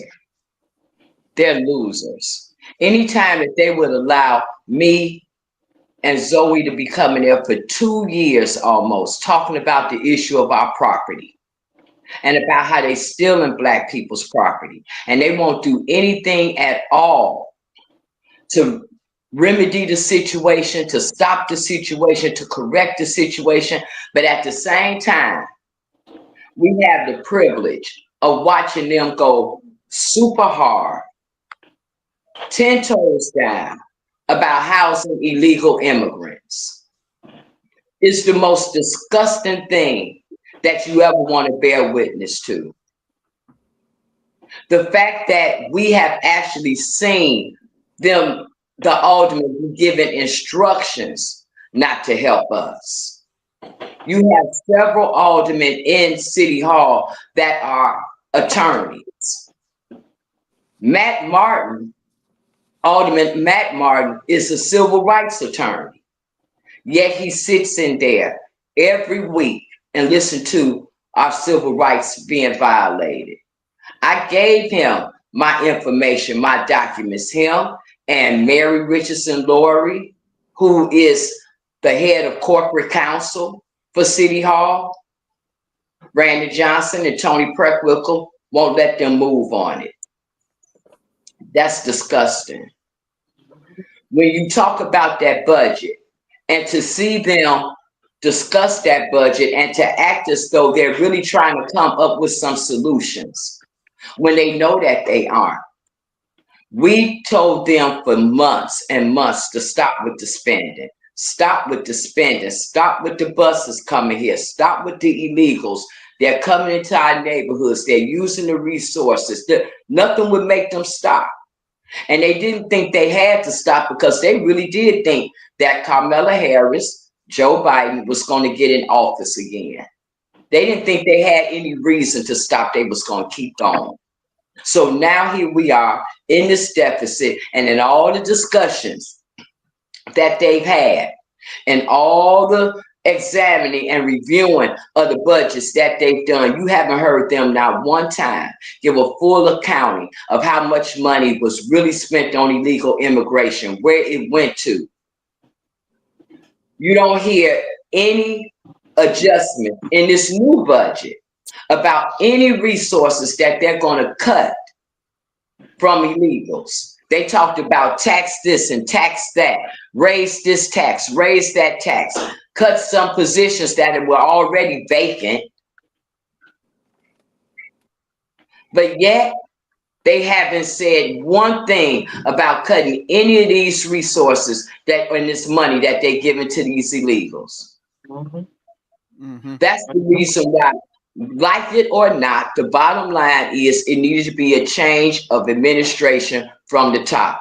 Me personally, that's why I kept saying Trump needed to get in office, because I need someone to settle my case. I need someone to step in and tell the city of Chicago, Cook County, to leave my mother's estate alone, leave me and my family alone, let us live in peace, give me the damages that are owed to me, get these squatters out of here. And the Democratic Party, Brandon Johnson, is getting such a kick out of his personal agenda, which is to run some type of communist, some type of socialist agenda, and sitting here watching me, Zoe, and tons of other Black people losing our property illegally by all type of illegal means in this city. It's disgusting. And every time I'm in that building, I'm at 10,000. Because I have to stand at the metro, wait on that train every morning, every other morning, to come down to City Hall to fight for a building that has been in my family for 62 years, that's been paid for since I was a teenager. And my mother could pass, leave a will, an authentic will. Not one person, one dime. She didn't have not one piece of debt when she died. She took care of her business completely and totally. And while I'm standing there at the Metro train waiting to come downtown to fight for this property, I get the good privilege of looking at a whole apartment complex right there in front of the train station that's full of illegal immigrants sitting there living, parlaying, taking out their coolers to have picnics. They got a boat in the parking lot, motorbikes, all this from who's supposed to be asylum seekers, while Brandon Johnson and Tony Preckwinkle intentionally blocked me and Zoe's cases from being solved. I think he's disgusting. And every time I'm at that mic, it's my intention to let him have it. Yes. Yup. Absolutely. A lot of people in the chat room asking where can they get a Chicago Flips Red shirt. I'm wait for maybe Zoe to come back. I'm sure she got a link or something like that, because a lot of people asking for that shirt. Yes. Now, yes. So sweatshirts and the shirts. Oh, okay. Y'all get you got a sweatshirt. All y'all got sweatshirts on. Yeah, we got sweatshirts and t-shirts. Yup. Okay. So, and this is important whether you're from Chicago or not to still support, because this is a movement that's going on. All right. So just because you're not from Chicago, first off, doesn't mean that it doesn't affect the city that you're in. Okay. Because the resistance that we are putting up to the Democratic dictatorship in Chicago is having a ripple effect on the dictatorship of all of the Democratic cities, okay, and states. All right. I want you guys to be very, very clear. Chicago did not flip red the way we had wanted it to, but I wanted to be very, very, very clear. what we have done in Chicago definitely played a huge factor in Michigan turning red. It played a huge factor in Wisconsin going red. It played a huge factor in everything. And as a matter of fact, Chicago became more red than it's ever been. Yeah. Okay? So the needle, I don't want anybody to think that we were just out here talking and nothing got done. The needle got pushed very far. Yes, it did. You know, and everyone in the country had seen. So what we were dealing with was a very uphill battle. All right. It was very uphill. First off, going to City Hall is not a convenient thing. All right. Going to City Hall, going through the metal detectors, you got to take time out your day, time out your business, all of this stuff. Brandon Johnson likes to take his time. He's never on time. He's always late. And when I say late, I'm not talking about 5 minutes or 10 minutes. He's a good 30, 40 minutes late. Now, we show up on time, but he don't show up on time. All right. When he's there, he doesn't really rush to get started. He kind of chit-chats around, gets his coffee ready and everything. And then he has his he gets started. So what was going on was that the budget was coming up, and what Brandon Johnson, because Chicago's just so corrupt, they might as well just say it. What Brandon Johnson was doing, and some of the aldermen were actually saying this. What he was doing is that he wanted the aldermen and older women, older persons, I want to say, because it wasn't just men, it was women. Okay. He wanted them to vote yes on his budget. So what he was doing was he was bribing them with like special little set asides and everything. Like, hey, if you vote yes on this, I know you've been trying to get such and such approved. I know you've been trying to get this zoning approved. I know you've been trying to get a new budget for this park or whatever the case is. You scratch my back, I'm gonna scratch your back. So as he was doing that, he was slowly, because the people at City Hall, they pretty much don't have no principles as long as they getting, they back scratched. So they was like, okay, if the benefit is enough for me, I'm gonna vote yes on it. So he was trying to stall until he has enough votes. If it gets voted down, then he has to go back to the drawing board and change some stuff up. He wanted it to pass, so he's tried to stall it for as long as he could. A situation occurred where it was I think this was, I forgot which day it was. I think it was Friday.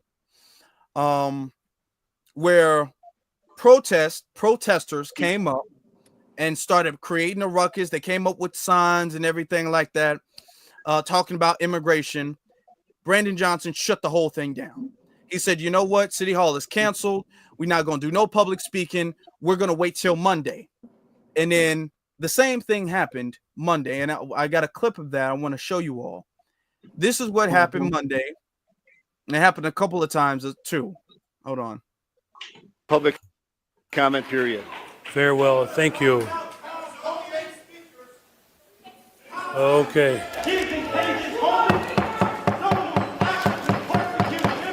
Sergeant at Arms, please restore order. In the name of humanity, we will not accept the fascist America. We refuse to let our immigrant brothers and sisters be rounded up and hauled off. And we will not tolerate that. We will lead in these times and pass protest and resistance. Sergeant. Okay, let me just pause and read it real quick. It says, no roundups and no more hatred. Make it a little bit bigger. No roundups, no more hatred. F the wall and F your borders. Goddamn Tom, put children in cages homing. And then it says immigrants are, and it continues to say when it moves a little bit, or immigrants are. Please remove these individuals from the chamber. Immigrants are human beings. That's the concept. When Trump and Hillary come in, it's going to be stop the race of steroids in the black community. Everybody on the we refuse to pass the bill.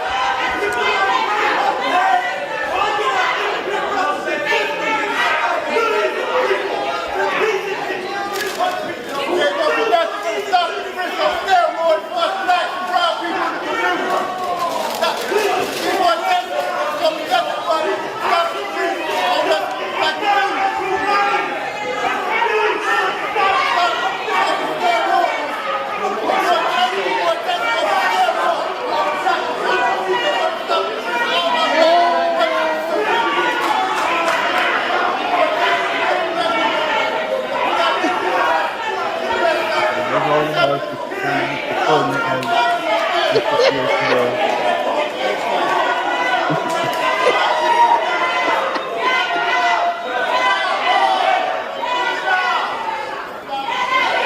And members of the public, please. Members of the public, if you wish to stay in the chambers, please sit down and return to order. Okay. Now, that happened several times, actually. Mm-hmm. That happened several times. Sure did. It kept happening. Now, for the sake of time, I'm not going to play every single time it happened, but that happened several times. It almost got violent to a degree. Mm-hmm. And it was interesting because that happened the last time. That happened. I know that was. Let me see what date that was. Somebody said. Somebody said. You said what? Somebody called it rent a riot. Right, rent a riot. Hey, agitated by Cecil Lopez. Right. Those are those people, Miss Jessica, that we went to that time. At Bob's thing? Up there on 71st Afro Elite. Yeah. When we went for that flyer being hung up, that was them. That's those same people. Yeah. So those are people who are a part of Bob Avakian's organization. He has Bob Avakian is what is he, a socialist or communist or something like what? A slave catcher. You said he's a what? A slave catcher. Those are his slaves. No. It's one of those white liberal groups, that be on this revolutionary, we're gonna take over America type thing, that type of spirit, That's who they are. But Brandon Johnson sent them there. They were sent there by Brian Johnson and Sergio Lopez, because right before then, you see that they had a press conference outside with Byron Sergio Lopez. Some same people were standing behind him at a press conference right before they came up into City Hall. Mm-hmm. Mm-hmm. Look how long Brandon Johnson took before he made them leave. Look how slow the police came, how slow the sergeant at arms staff acted. They jump at us when we hiccup. Yep. Sharps is running over there to the Brown Wood, telling us let's stop, and they running to us and we don't have no weapons. We're not in there holding up no signs. We're not saying nothing that's anti-American, that's for sure. And but we've seen it with them, how slow, differently they were treated. We saw when the Palestinians were there protesting, how differently they're treated. They've been given the go-ahead to rush us. But over the period of time, because we've been coming there for so long, we've gotten a rapport with the police, in terms of them not doing some of the things that Brandon Johnson and some of those aldermen want them to do. They kind of lay back with that. Mm-hmm. And Byron Sergio Lopez, he's from Ecuador. And also, the problem that I don't like is the fact that, like Ms. Jackson said, they run over there to us the minute that, we do something, we say something. But Byron Sergio Lopez burnt the American flag. As an alderman, he should be held accountable for that. Yes. And he's from Ecuador. And if you want communism, if Ecuador was so much better than America, how about you go back over there? Right. Go back. Right. Right. Yeah. Got enough money. They stole enough money of it. Well. They can go. Well. Yep. Danny, you were live streaming on your page as the whole event was occurring. What were the comments there? What were people saying on your live stream? Oh, people were mad because this is how because at first they didn't know who they were. They thought they were illegals. And so they were mad because they just felt like illegals should not even be in the building, have a voice, or even be up in there with American citizens. That's our building. So they absolutely right. So they thought they were illegals. And then when they saw that they saw black faces So then they kept saying, oh yeah, like Zoe said, rent a riot. They, so they knew that it was orchestrated. So that's all you saw under my comments. Orchestrated, orchestrated. Yes. So that's what all were saying. That it was planned. Which is the only thing, honestly, that makes sense, because when you're talking about the budget, we were the ones talking about illegals, but besides that, the budget didn't have anything to do with deportation. Brandon Johnson already said that he doesn't support the deportation. So did J.B. Pritzker. Right. So who are they protesting at this point? Right. Who are they protesting? Because according to Brandon Johnson, he's not for deportation, and we know he's not, because he let them all come over here. Yes, Danny does have a YouTube. Danny Enzo, he has a YouTube. Real quick, we're gonna put all of that stuff in the description. But Danny, real quick, what's your YouTube channel? Where can people? YouTube is Danny C, DANNIC. Danny C. Yeah, just how it's spelled right here. Danny C. Mm-hmm.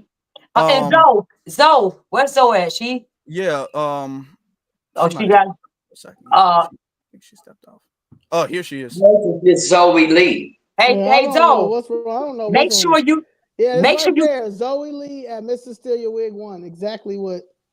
Zoe, tell them about the website so they can buy the merchandise. Yeah, they asked merchandise too. Yeah. Uncomfortable Truth Lifestyle.com or ChicagoFlipsRed.com. And also, I'm having a birthday fundraiser January 25th, and there will be merch there for Chicago Flips Red and Freeb and other shirts that we have as well. That's January 25th. You can send an email to ChicagoAllHandsOnDeck@gmail.com. Thank you. All right. In the chat room, they asking, Miss Jackson, do you got a YouTube channel? No. Come on. I just do Famous Fridays with Zoe and Danny. I don't mess with that internet stuff like that. I leave that for the youngins. No. Okay. So yeah, you all need to follow them. I will put all the links to everything in the description once I'm finished. The links to the shirts, so y'all can get the shirts, the hoodie, and then y'all can follow Zoe and Danny on YouTube. Now, I want to say we're about to force David to get a channel. Yeah, you gonna have to string them along, Afro Elite. You're gonna have to break them in and put some training wheels on and let them get going. Yep. So when is your channel up and running? When are you gonna launch it? That's your New Year's resolution?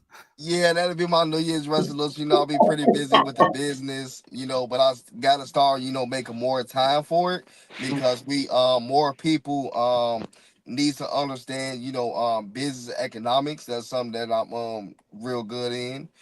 Trump is actually trying to like I said, he's investing $500 billion into Black America. So a lot of people need to know about that. A lot of people need to know about financing. So that's definitely stay tuned for that. Sometime next year in January, I'll start and launch it. All right, cool. Because we definitely need more Black-owned businesses in our communities, and that's something that we don't have, and we need to talk about that. We need to protect Black businesses, and we need to invest in Black businesses. Absolutely. That's right. Man.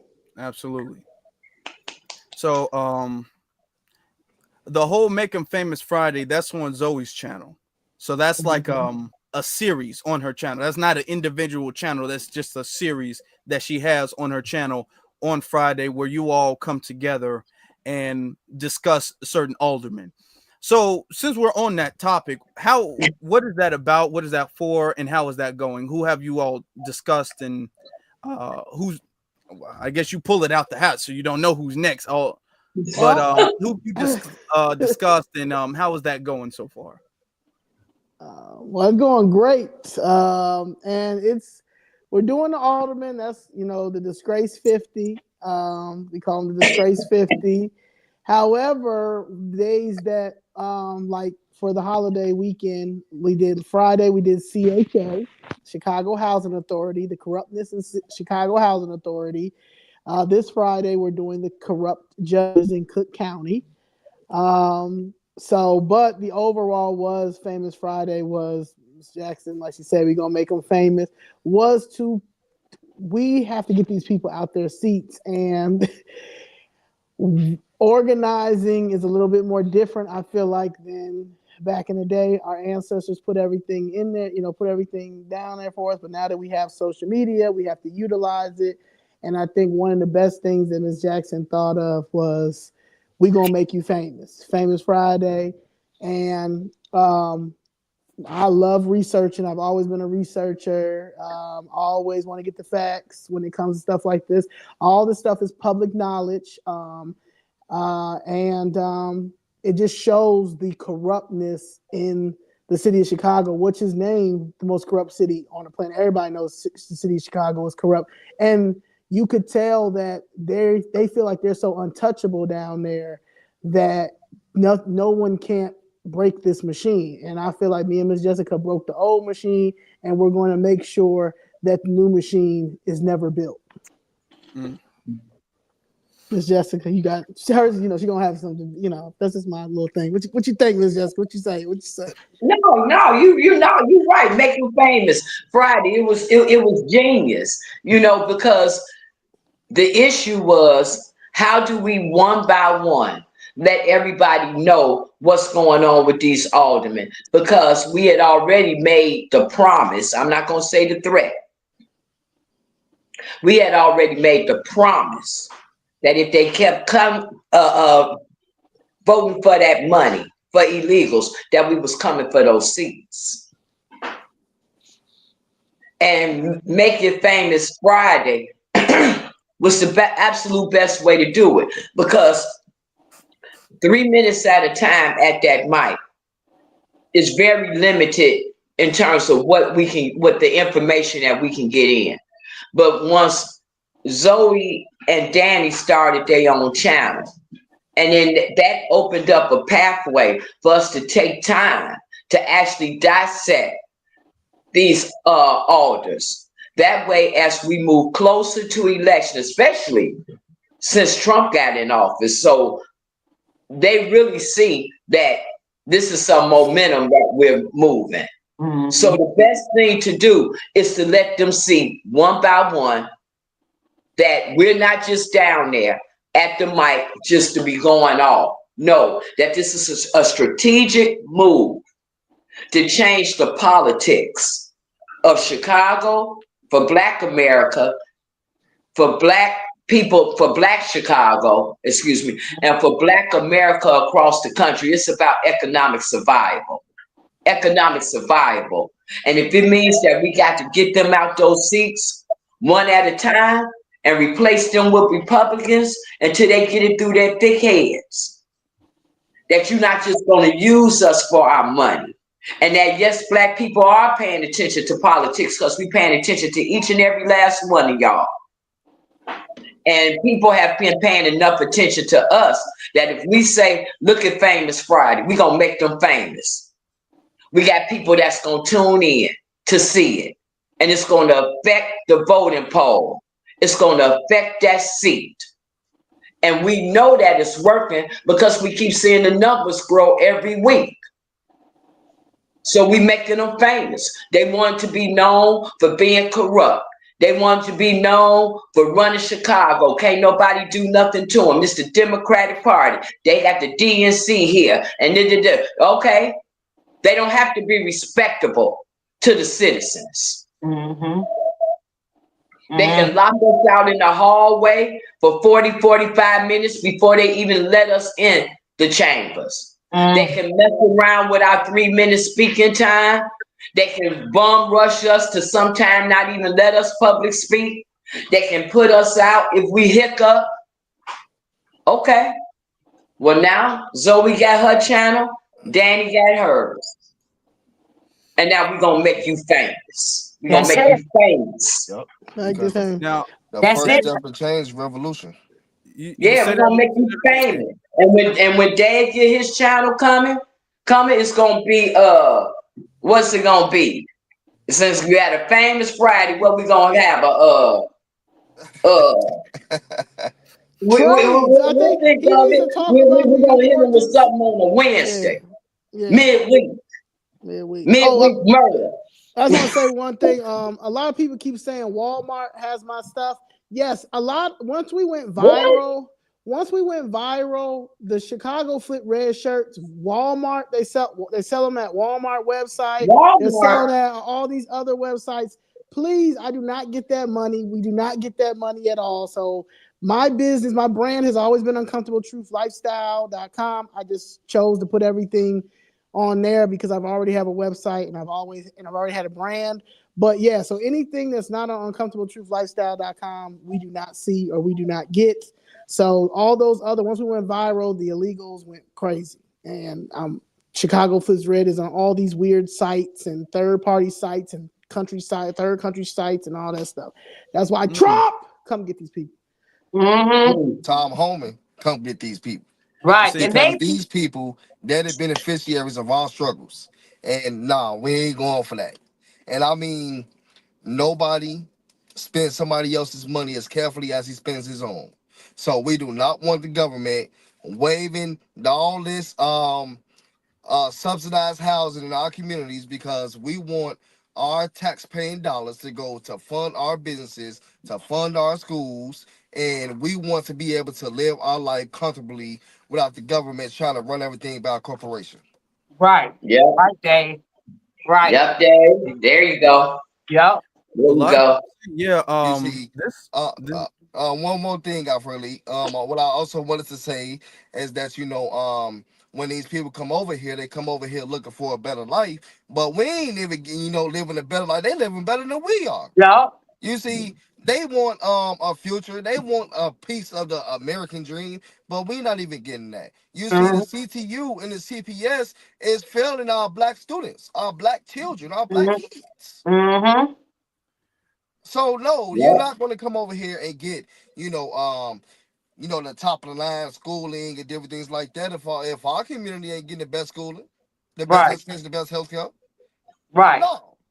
Yeah, that's absolutely true. That could be a whole nother conversation about them stealing ideas, big corporations, Walmart, Amazon, Target, all of that stuff. They see an idea from us and then they just take it, and because they got the machine behind them and everything like that, and it's just more convenient. It's just more convenient to go to Walmart or to go to Amazon or whatever to get your stuff than it is to go to our websites or our stores and everything like that. So that's definitely something that there's a whole nother conversation that we need to talk about. It really stop do our economic power.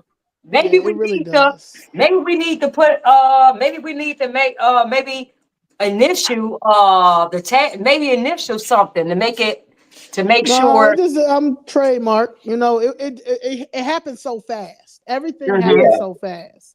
But me and Miss Jessica been talking about it. I gotta really look to see, but I'm out here trying to have them set up my mother case. The t-shirt thing is cool, is great, but at the end of the day, the overall message is out there. You understand? It's out there. Chicago Flips Red is out there. If you guys buy a t-shirt from my website, please send me an email, DM me so we can post it and let people know. And and we want to extend it to other cities, New York, LA, Houston's already, but it's a movement, and it's a movement for everyone. We all can benefit. I call it the final movement. This is our final movement. We cannot be arguing back and forth about what we're going to be called and all of that stuff. You understand? At the end of the day, we are culture, as like Afro Elite said a few minutes ago. We have to talk about economics because we are the biggest bank. That's why they take everything from us and do things and stuff like that. If it wasn't for us, if it wasn't for black people in general, regardless of what you call yourself, it wouldn't be no America. And that's what we all have to realize and understand. The parties is cool and all that stuff. It's policy over politics. But at the end of the day, you cannot get mad at me, Ms. Jackson, or anyone else that saw the light and saw that at the end of the day, I cannot continue to vote this way or go this way, and watch the demise of Black Americas. Watch our kids. I don't even have children, but I want to have children. I see kids coming up. Like it's bad out here. It's no respect. We're just getting ran over, and we're sitting and arguing on social media about, well, they both ain't terrible. Republicans is racist. Da, da, da, da. Ain't nothing worse than black on black crime. Economically, physically, emotionally, we are getting like Dave said, economic genocide. It's 2024, and it ain't no way in the world. I was downtown earlier today. I don't even see Black Chicagoans out there. It looked like the United Nations out there. Well, yeah, that's bad. Denny, let me ask you, you've gone viral recently on your YouTube channel. You called out Steve Harvey. Who else? Roland Martin. Let me see. You also called out D.L. Hughley. D.L. Hughley, that's his name. I couldn't remember his name. D.L., Oprah, all of the Black people who were sitting up there saying that we need to vote for Kamala, and they were carrying the water for the Democratic Party. And you saying that they need to be canceled. So, and you've gone viral on that, and a lot of people resonate with that message. A lot of people have a very sour taste of Oprah, Steve, DL, even though DL is still out here talking. Roland Martin, especially, he's definitely got to be the main one. Luther Campbell, all of them. So, what was your what were you thinking about when you said that we need to cancel them? And then, what do you think? How do you think we should go about that? Because I'm really first. Let's start with the Obamas, Joy Reids, people that's not even from here. We're done with letting on foundational Black American issues. So that's over with. Should no foreigners advocate for us? I don't care if you Black or whatever you are. If you're not from America, you're not a foundational Black America. You can't speak on us. We're not speak on us at all of what's going on.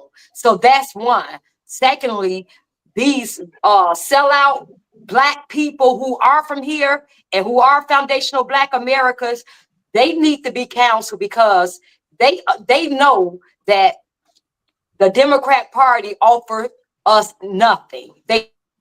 But instead of really standing up for foundational Black America, they willing to sell us out so they can get their money and they can go around and be around in their neighborhoods and their kids go to school with those people, the very people they tell us that's racist and to stay away from. Around those same people. They kids go to school with those same people. They kids marry those same people. I don't see D.L. Hughley, Roland Martin, or none of them in my neighborhood living by me.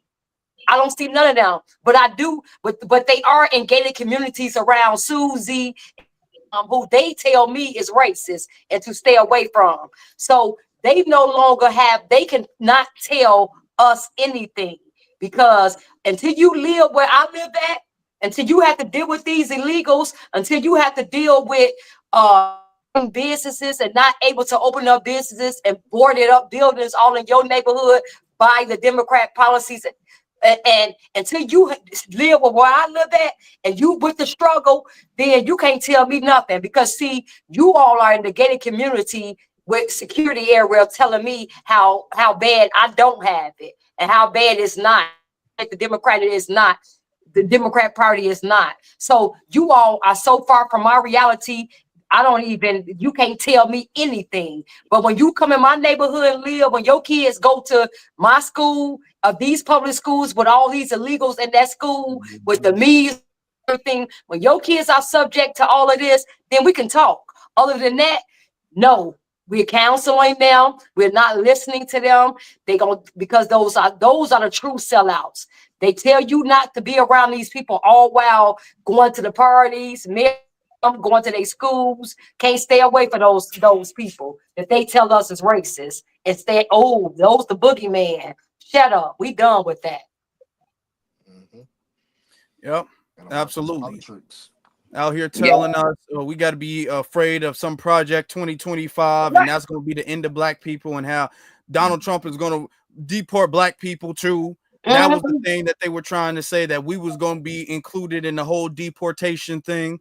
They was trying to say all of that stuff, and we looking at it like, okay, we see that y'all getting the bag, and now a lot of the facts are starting to come out that a lot of these people who were advocating for Kamala and advocating for the DNC, they was getting paid. Yes. We found out that Oprah Winfrey, even though she already got money, she was getting paid. We found out that Al Sharpton was getting paid. Right. Roland Martin was getting paid. And we still yet to find out everybody who got paid, but we know, because we already been known, everybody was getting something. There was something in it for them. Whether that was a job, a little White House position, whether I was going to give money to your studio, Roland Martin, or Oprah, or whatever, or I was going to hook you up with some type of label deal or something. There was something beneficial for them as an individual. They were like, damn the rest, damn everybody else. Right. Somebody said in the chat room, the Call Her Daddy podcast, even though that's not a black podcast, she still got paid. Big money. She still got paid. She said $100,000 for her set. Yeah. It gave her a whole new set, brand new set and everything. A lot of the influencers, like the actors and stuff who came out, they were low-key telling on themselves. Tyler Perry, he was telling on himself. D.L. Hughley told on himself. A lot of people was finding out that they had paid for Megan Thee Stallion to perform, for Glorilla to perform. None of them did that for free. You know what I'm saying? So all of them all like, hey, I'm straight regardless of who wins. But if I can get a bag here, I'm gonna get a bag. That's their mentality. Right. Steve Harvey even said it. He all like, I'm not trying to ask no serious questions. I want her to win. You know, and what was interesting about that is the fact that Steve, a couple years ago, he was a supporter and friend of Donald Trump. Right. And then next thing you know, he goes where the wind goes. He's all like, hey, well, you know, if the bag is over here, Steve went with the bag. So you can already tell Steve had no real care for that. He doesn't really care. Steve was in it for himself. That's right. So, and this is why these people should not have, they're not our spokespeople. Like Malcolm X said, we can't let celebrities and entertainers be our spokespeople.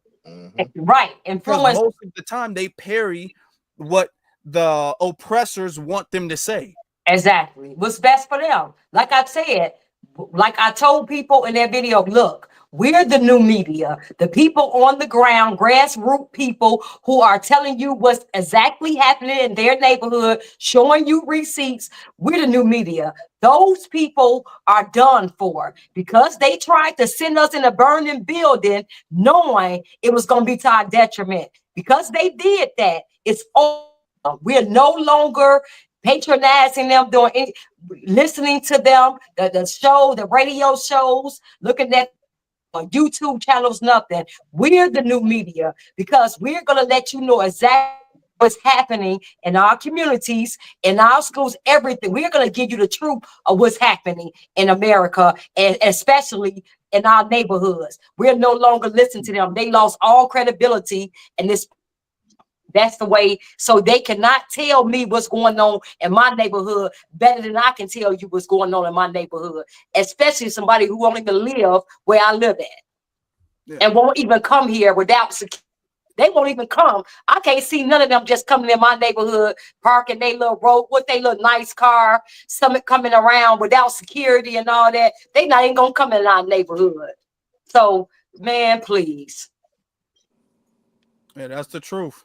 Right. But it was all of them. You know, like you said, you remember Steve Harvey from a couple of years ago, rolling with Trump, and then all of a sudden being like how he is now. It was all of them.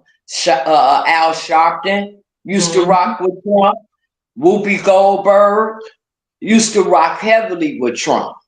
Right. Oprah Winfrey way back in the day when they used to try to tease Trump back then. You gonna run for president? You gonna run for president? He would always say, "Oh, I don't know. And then, well, if you do, who would be your vice president? And he used to say Oprah Winfrey would be his vice president because she was a good friend of his, and he respected the intelligence of Oprah Winfrey.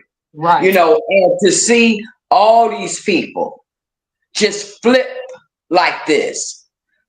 The best thing in the world that could have happened is what happened. And that is that it got divulged that all of them were being paid.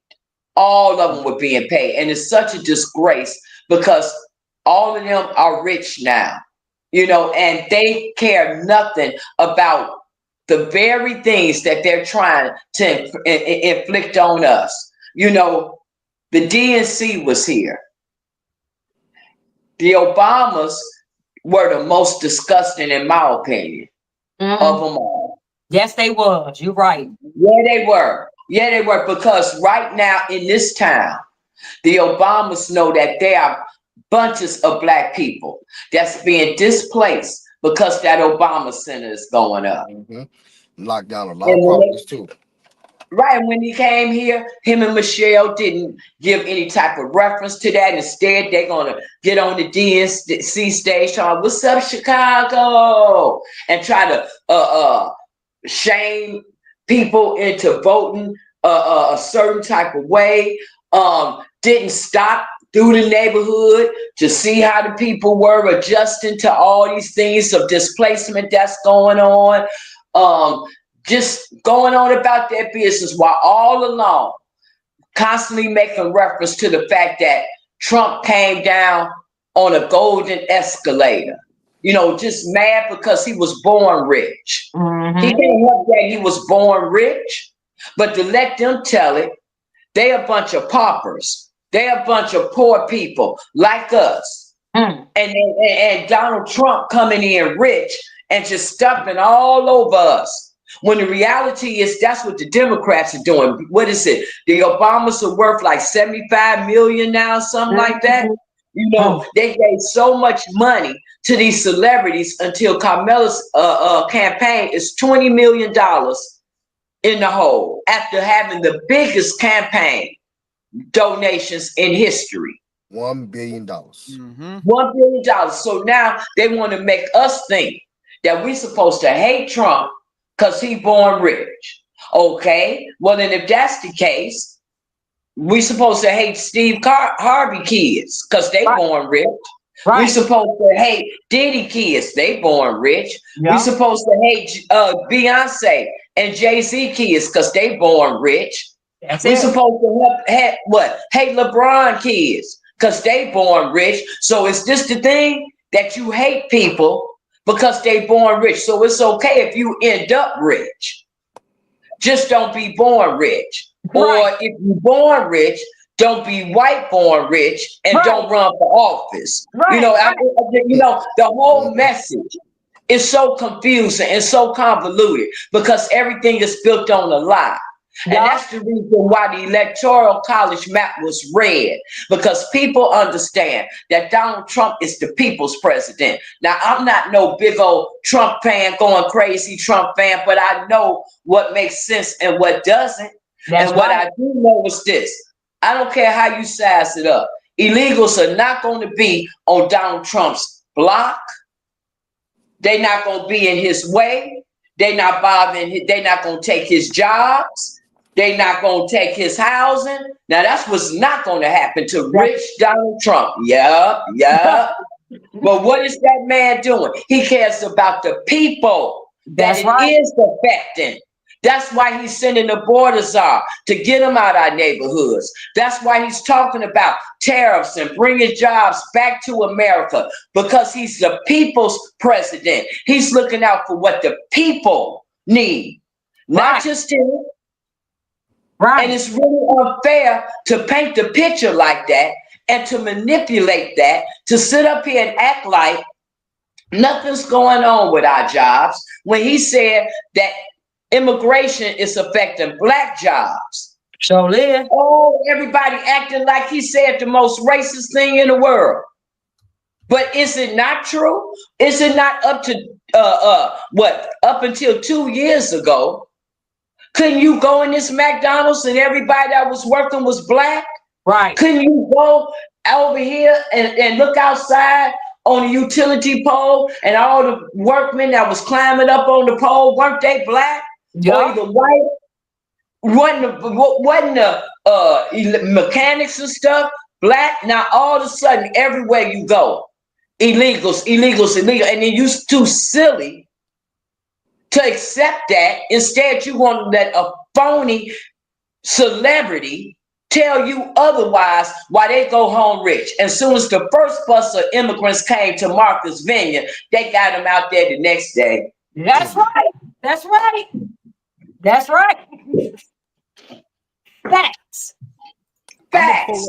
I'm gonna pull this clip up. Race and politics. One of the things. This is from the debate between Donald Trump and Kamala Harris. Since you brought up the fact that Trump mentioned black people and black jobs, I'm looking for the one with him and Biden, but I'm bringing this one up real years quick. ago when she happened to turn black, and now she wants to be known as black. I want to ask a bigger picture question here tonight. Why do you believe it's appropriate to weigh in on the racial identity of your opponent? I don't, and I don't care. I don't care what she is. I don't care. You make a big deal out of something. I couldn't care less. Whatever she wants to be is okay with me. But those were your words. So I don't know. I don't know. I mean, all I can say is I read where she was not black, that she put out, and I'll say that. And then I read that she was black, and that's okay. Either one was okay with me. That's up to her. That's up to her. Vice President Harris, your thoughts on this? I think it's, I mean, honestly, I think it's a tragedy that we have someone who wants to be president who has consistently, over the course of his career, attempted to use race to divide the American people. You know, I do believe that the vast majority of us know that we have so much more in common than what separates us, and we don't want this kind of approach that is just constantly trying to divide us, and especially by race. And let's remember how Donald Trump started. He was land, he owned buildings, and he was investigated because he refused to rent property to black families.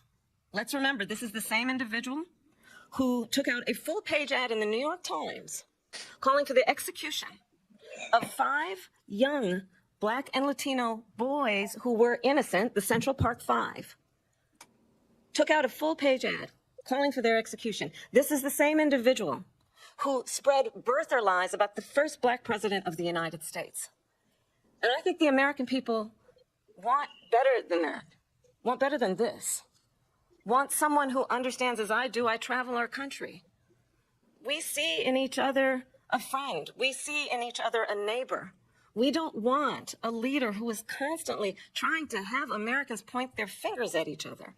I meet with people all the time who tell me, can we please just have discourse about how we're going to invest in the aspirations and the ambitions and the dreams of the American people?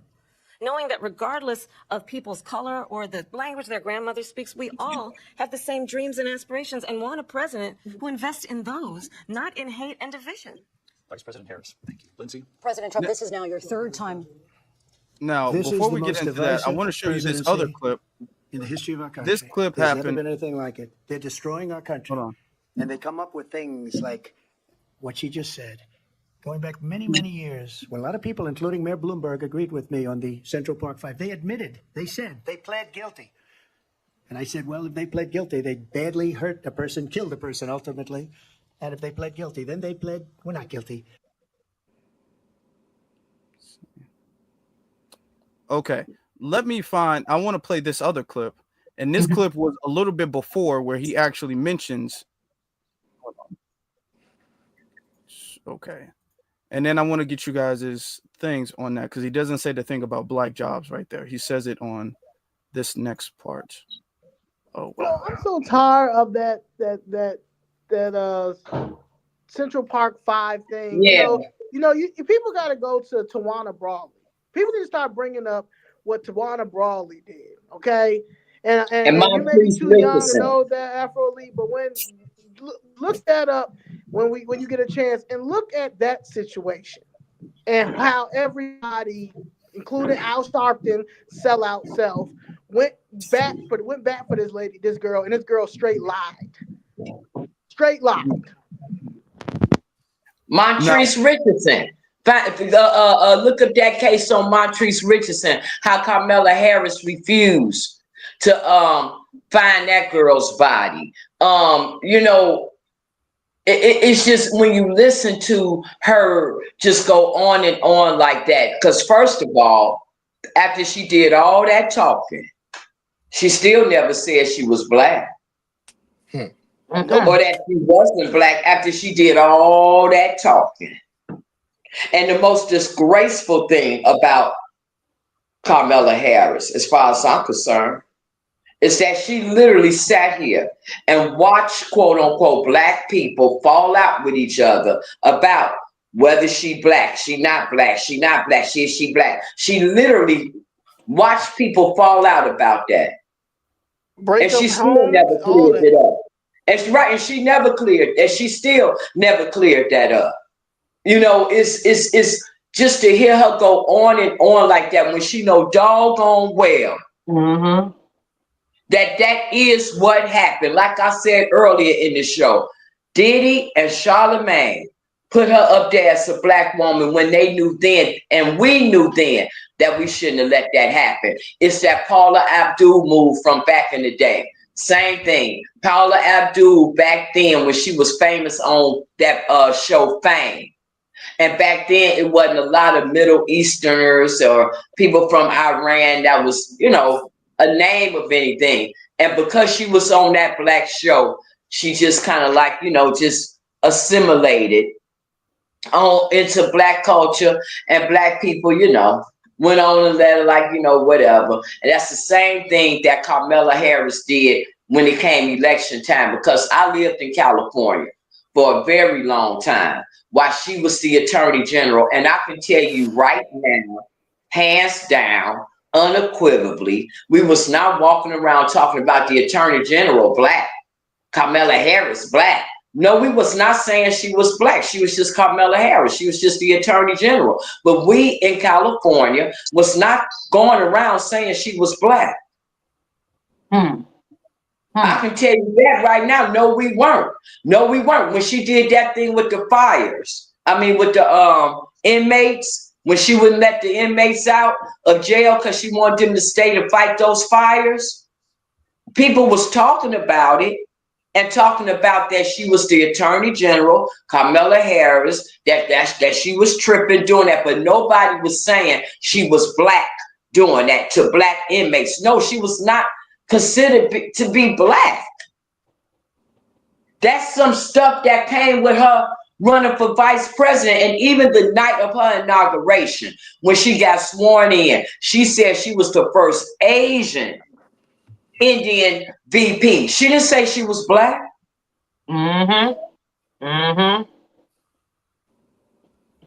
This is something that they threw on us to say to make her get some votes, knowing that black people so gullible. That if they said that she was a black person, especially a black woman, oh boy, here come black women, they're gonna support that black woman. You gotta support a sister, even though you know doggone well she not black. That's right. And black women sat there and just drunk that Kool-Aid like that. Just like black women drink that Democratic Kool-Aid, talking about black women, the backbone of the Democratic Party. What does that even mean?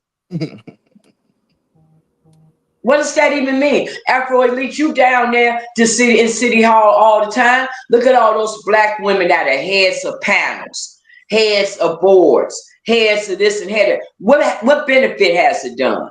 Except for they had that black woman there, her face there, so that it would alleviate the conversation of racism. Yeah. So it can give a false illusion of quote unquote equality. That's the only thing that is for. Like your first black, what was the first black Supreme Court justice, that Ketanji Brown Jackson.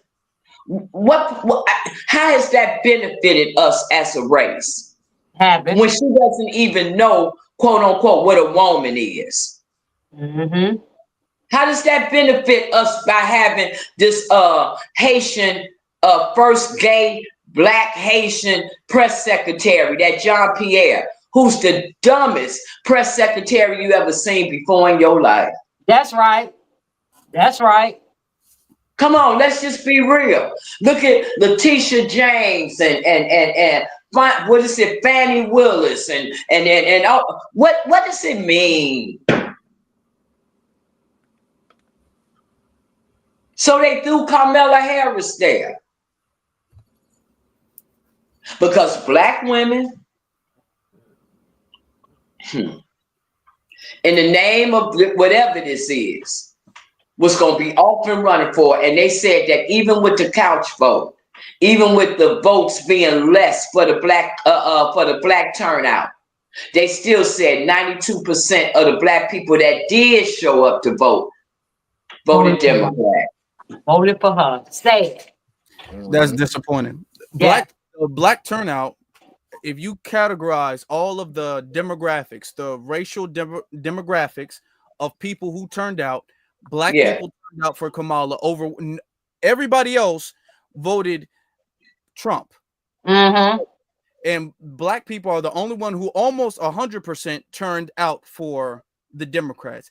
And this is a thing where even though we're seeing the less total amount of black people turn out for the Democrats, we still see that there is still a population of black people that no matter what they do, what the Democrats do whatsoever, no matter how blatant they are with their disrespect, there's nothing that you can do or say to change their mind.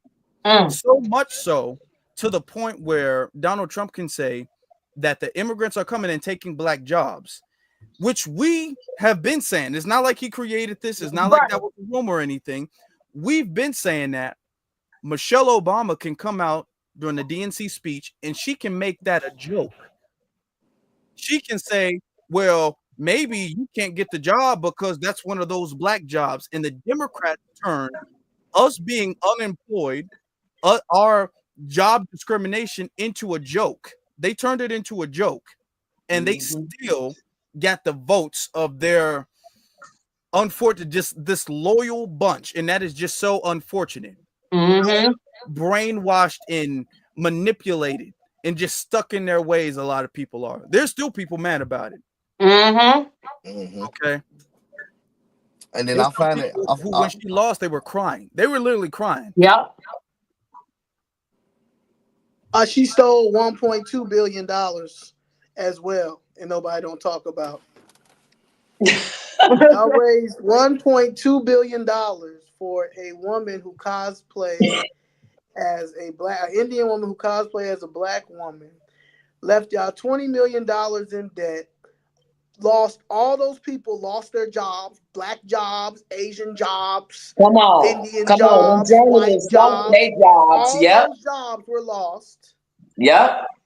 And y'all are mad at a group like Chicago Flips Red for out here calling out the BS, the corruption, while we are seeing what's happening to us because we're getting discriminated against, and laws are being broken from these elected government officials from the very same party that screams democracy, screams that they are for the people, screams that, you know, are proud to bring up Dr. King or anybody else when it comes to the Civil Rights Act and all that stuff. But we couldn't get anything from this party. And starting with the state, starting with the city of Chicago, me and Miss Jessica, you know, so it's just unfortunate to still see after all of that play out, the black vote divided, and you still have people that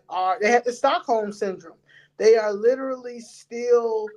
It doesn't matter. They're just in an abusive relationship with the Democratic Party, and it's just in their mind. I can't wrap myself around. I just can't wrap myself around voting Republican. Why would I vote Republican? You understand? Like that's their thought. I just can't. I can't stand Trump. I'm like, yeah, Trump is going to destroy the city. I'm like, we already had him. That's number one. And number two is the same Trump that was like I say all the time, that was in Home Alone 2. That Trump, the Trump that has a legacy here, That Trump. Mm-hmm. And I also find it funny the fact that Kamala Harris on stage trying to call this man a racist when clearly on October 24th, 2008, when that tragic happened with Jennifer Hudson, when her mother, brother, and nephew got killed, Trump was the only person that housed this girl in the Trump Tower for free. Didn't charge her anything, and during her tragic death of her family. Yep. So how can you sit up here and call this man racist after he just did this for this girl? Also, the fact that how Trump also helped Mike Tyson during those tragic times when he was going through what he was going through. Michael Jackson. Where was Kamala Harris at? Michael Jackson. Why did you put up your own money and put in the hotel? Right. Why did you try to help her family out during those tragic times? Oh, okay.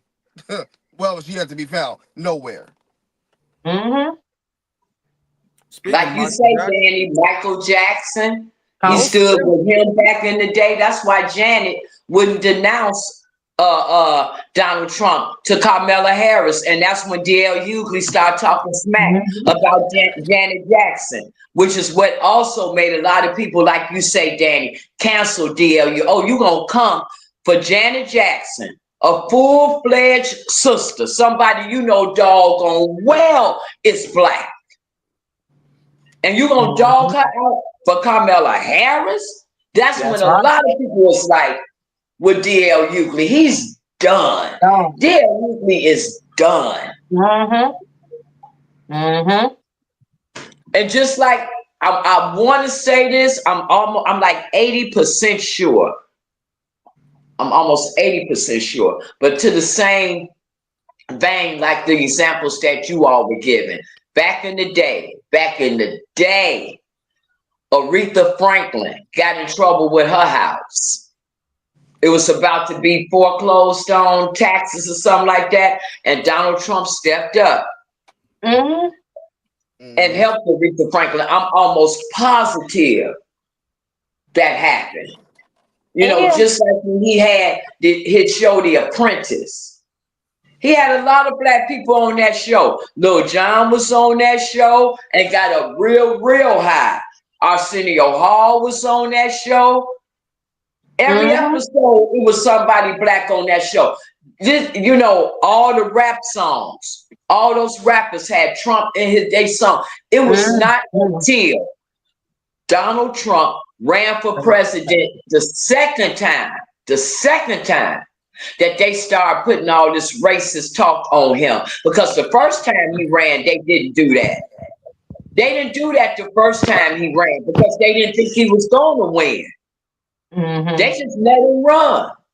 But to the same avail that we're talking about, I want to invite people to look at this YouTube. It's called Queen B Reacts. Queen B, the letter B.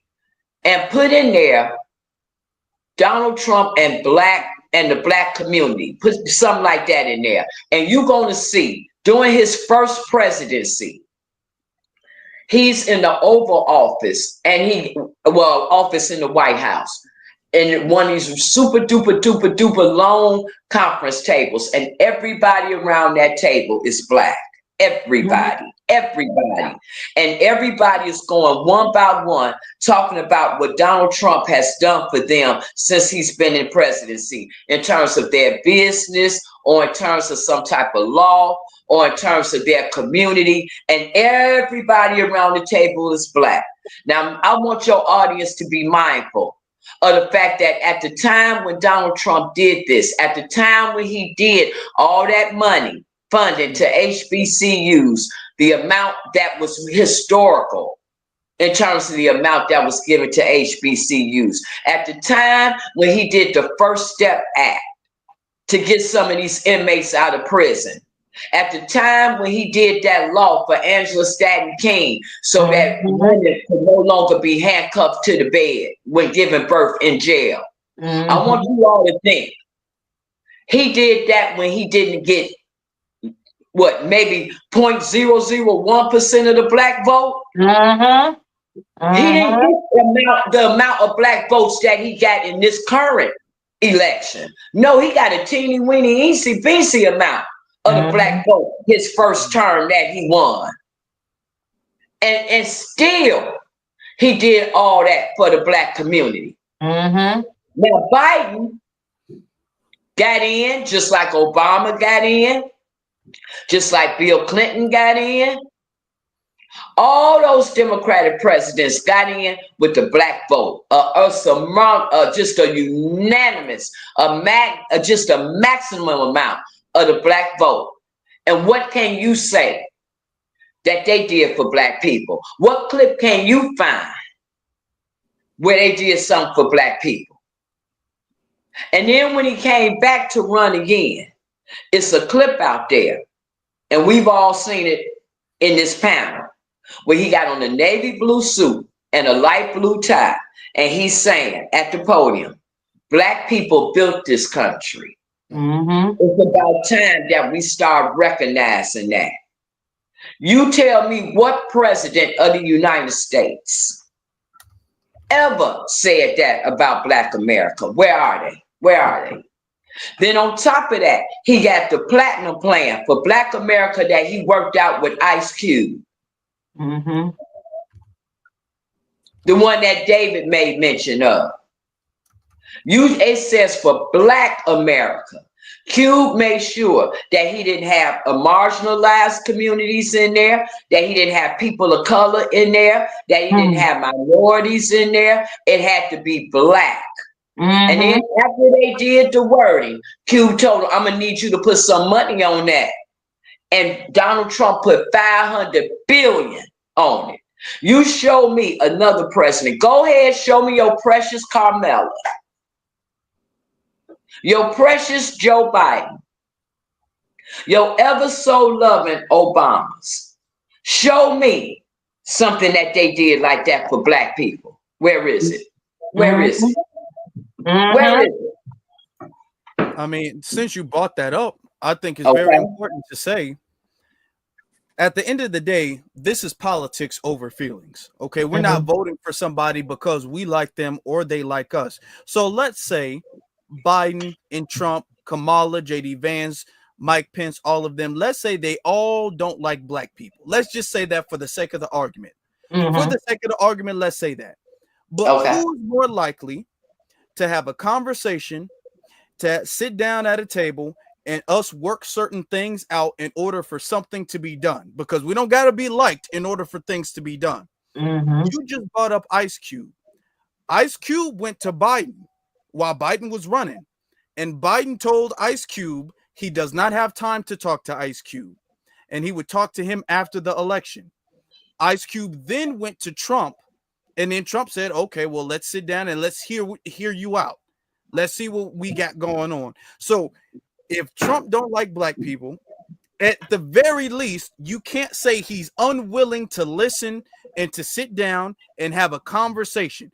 Now, y'all, or not y'all, but folks was claiming that Biden loves black people and he cares about black people, and let him tell it. He grew up in the hood, apparently. That's the way Biden telling his story. He grew up in the hood. Right. But Biden has been unwilling to even, it's been 4 years, still hasn't talked to Ice Cube.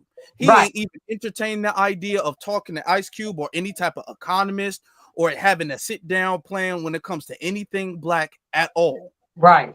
And this is the man who claimed he brags about how many black people he has in his cabinet and putting Ketanji Brown Jackson on and Kamala Harris on and all of these black faces in high places, but he's not going to sit down and orchestrate a plan to make the black community better. That's right. That's right.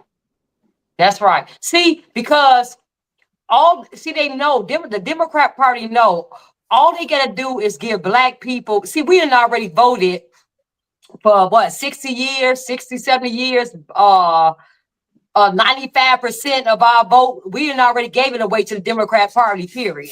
So why would they change anything now? All they know is they can give us a face. Look, I got you a black face like Jessica said, hey, you got the first black this, we got the first black that.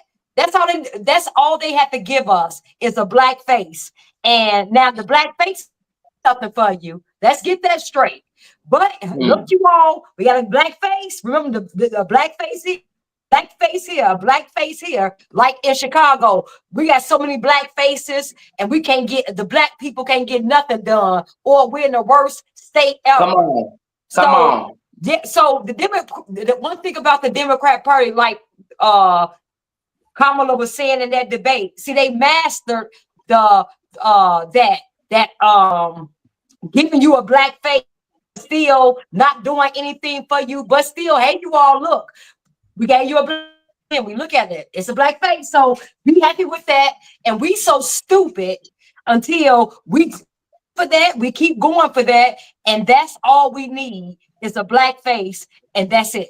We don't need nothing, no tangibles. You don't have to do anything. Just give me that black face so I can look and say, oh, that's a black face up there. That's it. So they mastered that with the black people. Yeah. Look at that Emmett Till. That Emmett Till situation is the best example of it. You got Emmett Till Street. You got Emmett Till Bridge. They came back and made an Emmett Till statue. But when they found that white lady that lied on Emmett Till and got him killed, don't you see Biden said he wasn't going to lock her up? And then almost in every major inner city, you always got Martin Luther King Drive. And every single side of where Martin Luther King Street is at, that's always where the most crime is at. Yeah. Yeah. Because that's how they think about our people. That's it.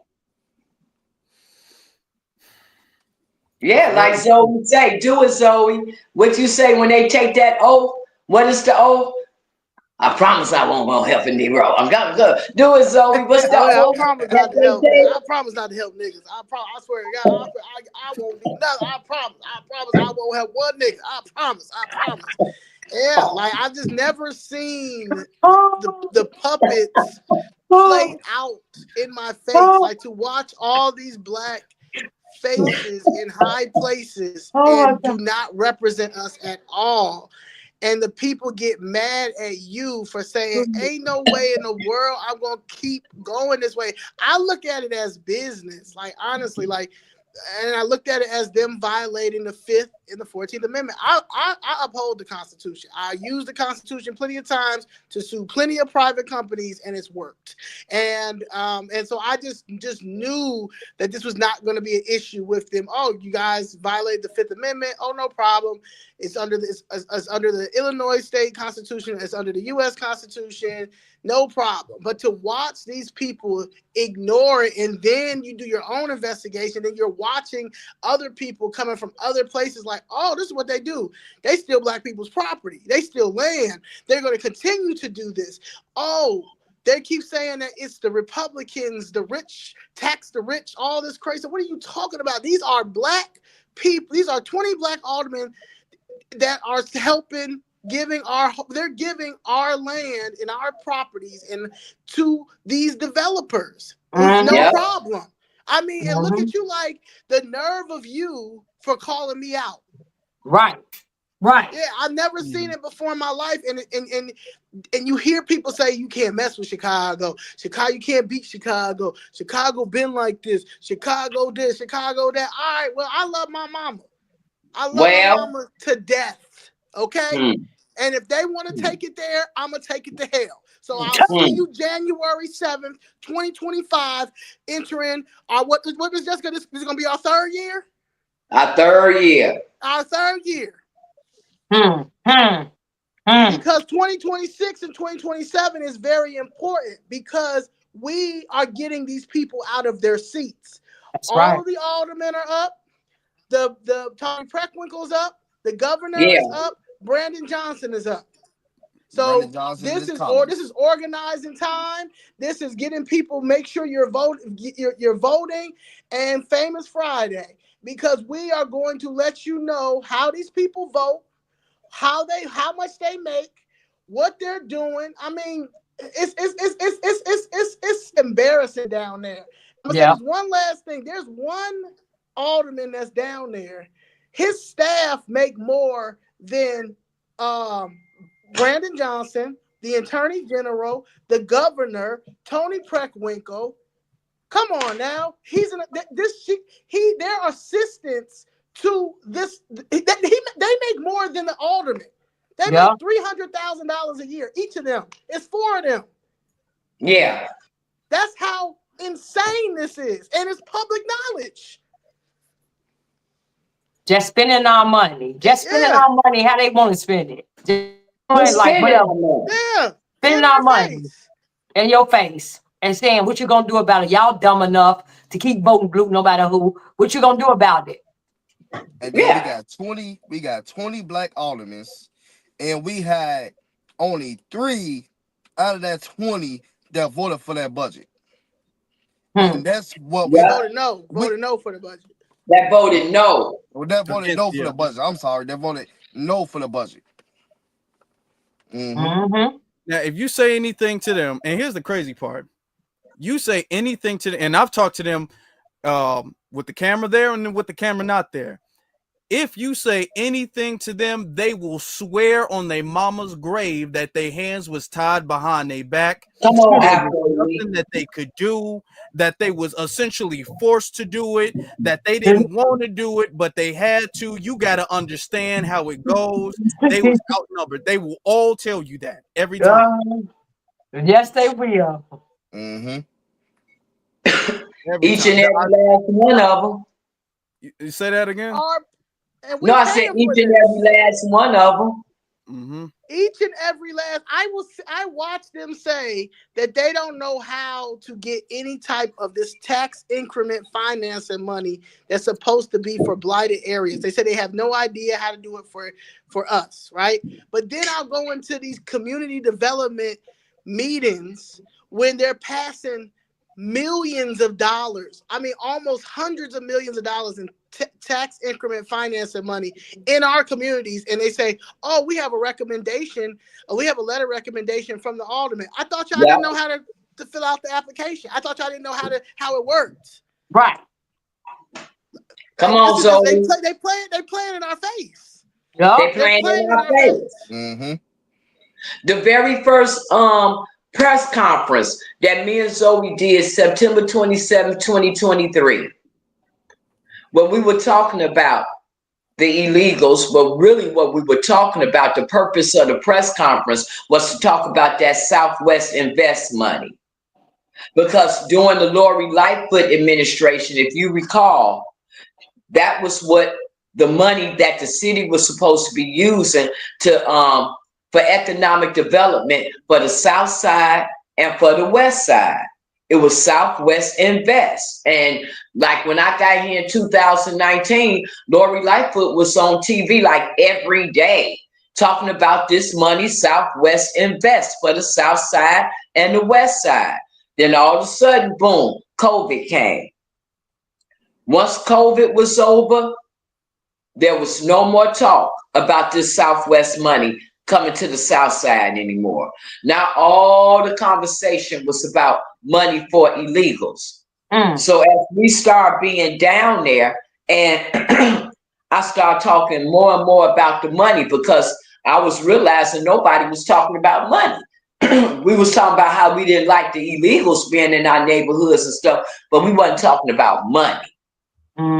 Once we start talking about money, that's when Brandon Johnson really stopped liking us, and that's when the alderman really started knowing that what me and Zoe was doing, that we knew exactly what we were talking about and exactly what we were doing. And finally, Stephanie Coleman, who was the president of the Black Caucus down there in City Hall, her and Greg Mitchell saw me and Zoe on the 3rd floor in the alderman office one day. And they came in there, and Stephanie Coleman introduced herself to me. And Greg Mitchell went right to Zoe talking to her.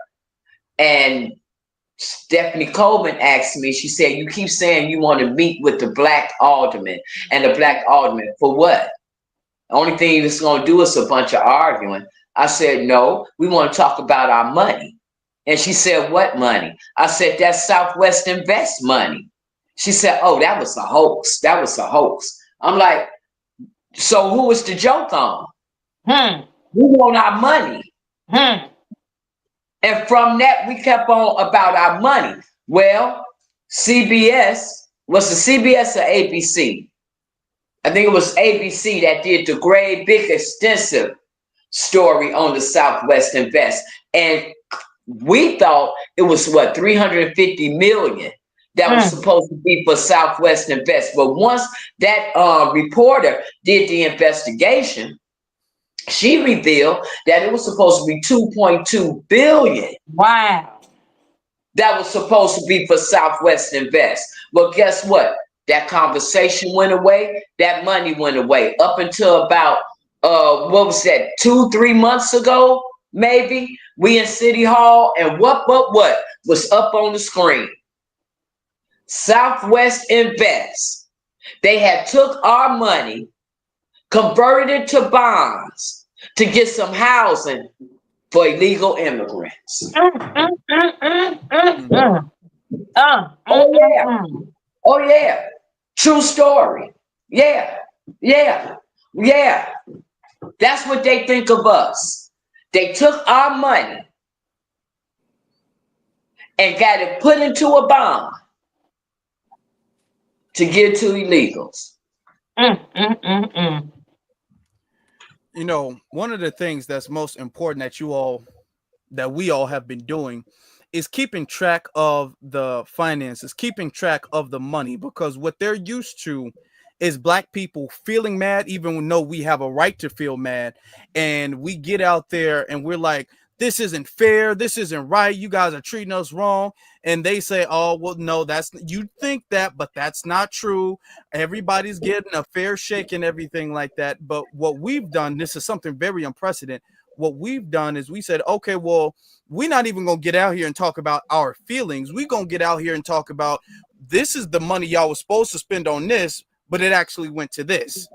So they can't say, oh, well, you know, there's always going to be somebody who's upset, because when you get out there and there's cameras out there and there's all over social media of the money being misallocated and the money being funneled to illegal immigrants, despite the fact that they didn't want to say that, you know, all of this money that's all of a sudden missing, it's $1 billion in debt. The way y'all was making it seem, there's got to be a lot more money y'all were spending, because on the news, y'all was spending a lot, but y'all wasn't spending $1 billion worth of money. Y'all weren't spending it at that fast of a rate. So that means that you guys were not being transparent with how much money you were spending. That's what that means. Yep. Yeah. That's exactly. I want to play this clip. Now, this is after the budget. I want to play this clip, and this is what the news said after the budget. And they also mentioned some of the taxes that went up and everything. Okay. Okay, come on.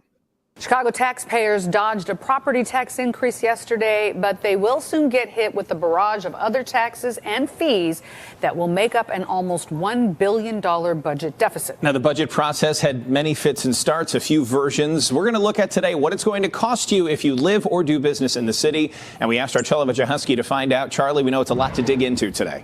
The aldermen are saying the same thing. Some didn't get a final copy of this budget until the actual budget they voted on.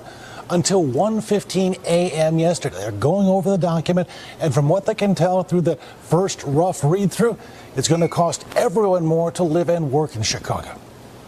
There are 27 yeas, 23 nays. This motion passes. It has been a long and often tumultuous process, but Chicago's 2025 budget is set. The good news, there is no appreciable property tax increase. The bad news, almost everything else will cost more. It's going to cost you more to drive a car if you own one. It's going to cost you more to use Uber in the downtown area if you don't own a car. The $17 billion plan includes no layoffs, no furloughs, and no cuts to city services. But it does include a boost to the bag tax from 7 cents to 10 cents a bag, bringing in an additional $5 million next year. Streaming will also cost you more. There'll be a new 10.25% tax on video, audio streaming, and online games, up from 9% the year before. That is expected to bring almost $13 million a year. There are also the fines. They're going up on things like speed cameras. Expect to see more of those cameras, too, with a goal of raising an additional $11.4 million in revenue for the city. In reality, when you look at the fines, the fees, and the cost of everyday stuff, it's going to go up for everybody. But today, for the mayor, the budget was less about the costs and more about the investments. Here's a good thing about this budget. We made critical investments that the people of Chicago have been calling for. And many alders say the budget did little to solve the structural problems with the city's finances. So taxpayers can expect to revisit the property tax debate next year. We reached into your pocket pretty deeply yesterday, even though we didn't raise the property tax increase. We raised about every other tax we could get our hands on. And the voters of Chicago, they should be angry about this. And the mayor again today reaffirmed his vow to seek out more progressive revenue for the city. One possible source of that revenue, a city income tax. That will need approval from Springfield. Marion and Alex. All right, Charlie, thanks for digging into that. We appreciate the information. This will be the budget to remember. This will be the budget to remember. Real talk. Because they don't even talk about those red light cameras. Mm-hmm. You know, we were already getting hit with crazy red light cameras over here on the south side, but now they blinking real fast. You're not even making it to the light. You know, the red light cameras that does our communities damage. Mm-hmm. You already don't have nothing over here but empty lots and Venezuelans shooting at each other, and now we got to deal with red light cameras as well. Like, they don't even talk about that, but that red light cameras are affecting us. It's affecting the south side and the west side communities. Sure Mm-hmm. is. The speed limit cameras, that's That's absolutely true. Because they raised the lights because the light changed too fast before you even make it across to the next block. What's that, y'all? That's mine. Yeah, that ain't me. What? It ain't me. Oh, okay. That must have been in my house. Okay. Okay. You okay? Do we need some? Yeah, right. I'm looking like, what the heck was that? Okay. No, we good. Okay. I said, do we need to send somebody? Right.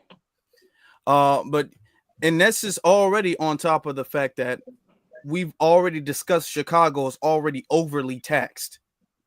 And this budget did not have to happen. Now, when Brandon gets on his press conference, Brandon is going to make it seem like this is a big victory.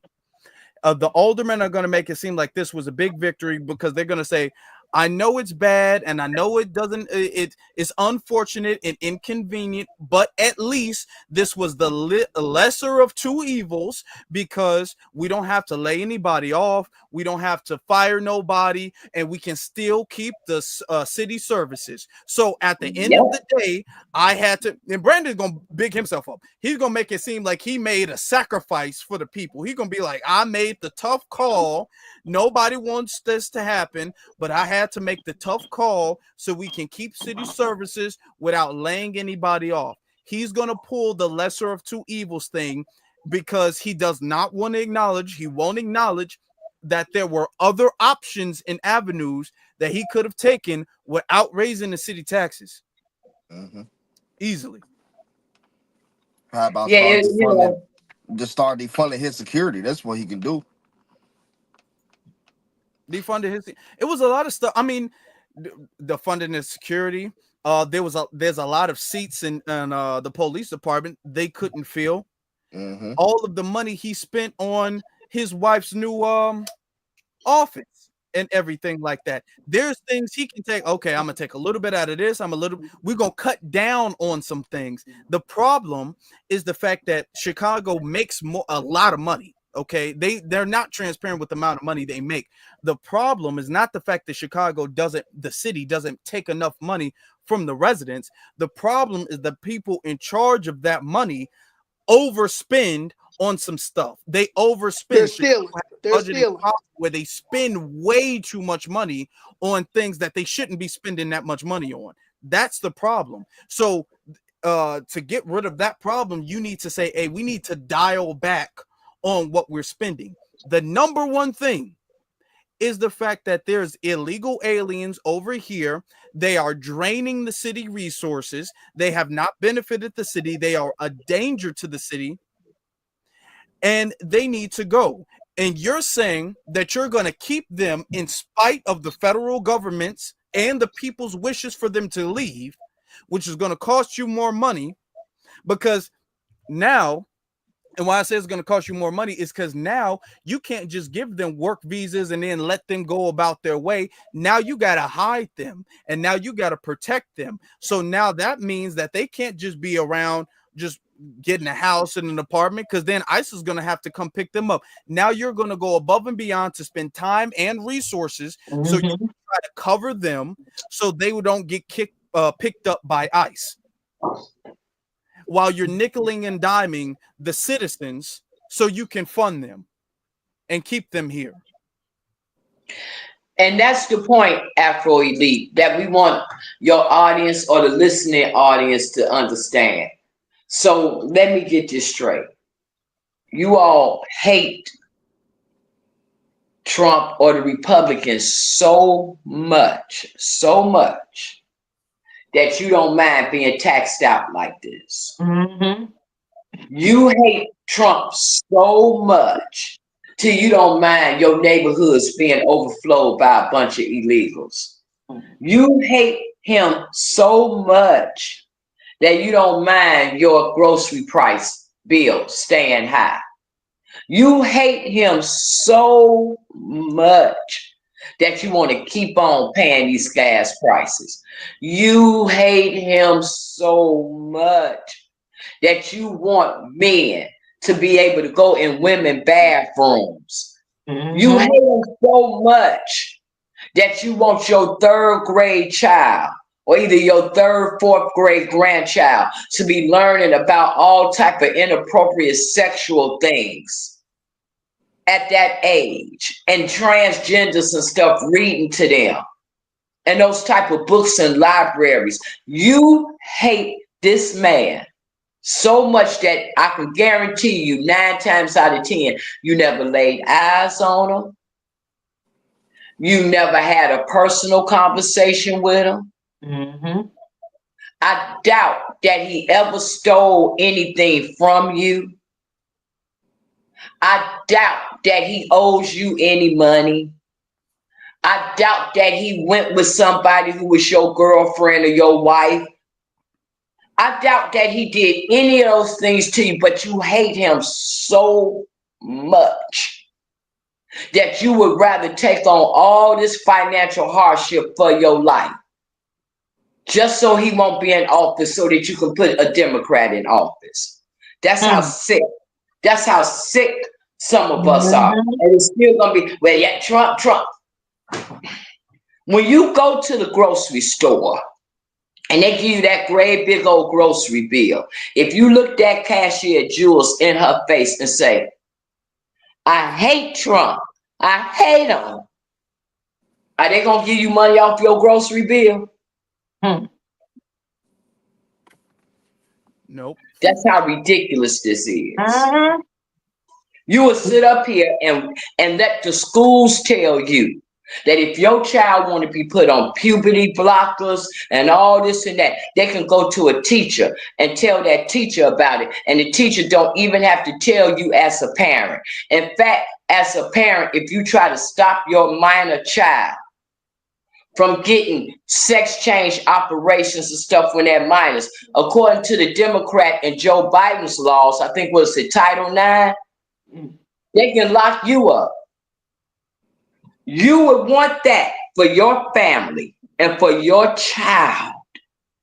For your child. Because you hate this man over here on Pennsylvania Avenue that much. That's how sick a lot of us are. The teacher looked like Mrs. Doubtfire. and this is Come who on. you got to go to. Third, you know what I'm saying? Like, it's crazy See? because my thing is like, do what you do, you understand, but not in schools. Like, you understand? Like, a person is not telling you. Like, it's gotten out of control. Like I was saying, like it's no structure. It's just everything is out of bounds. Everything is out of bounds. I've never seen nothing like this.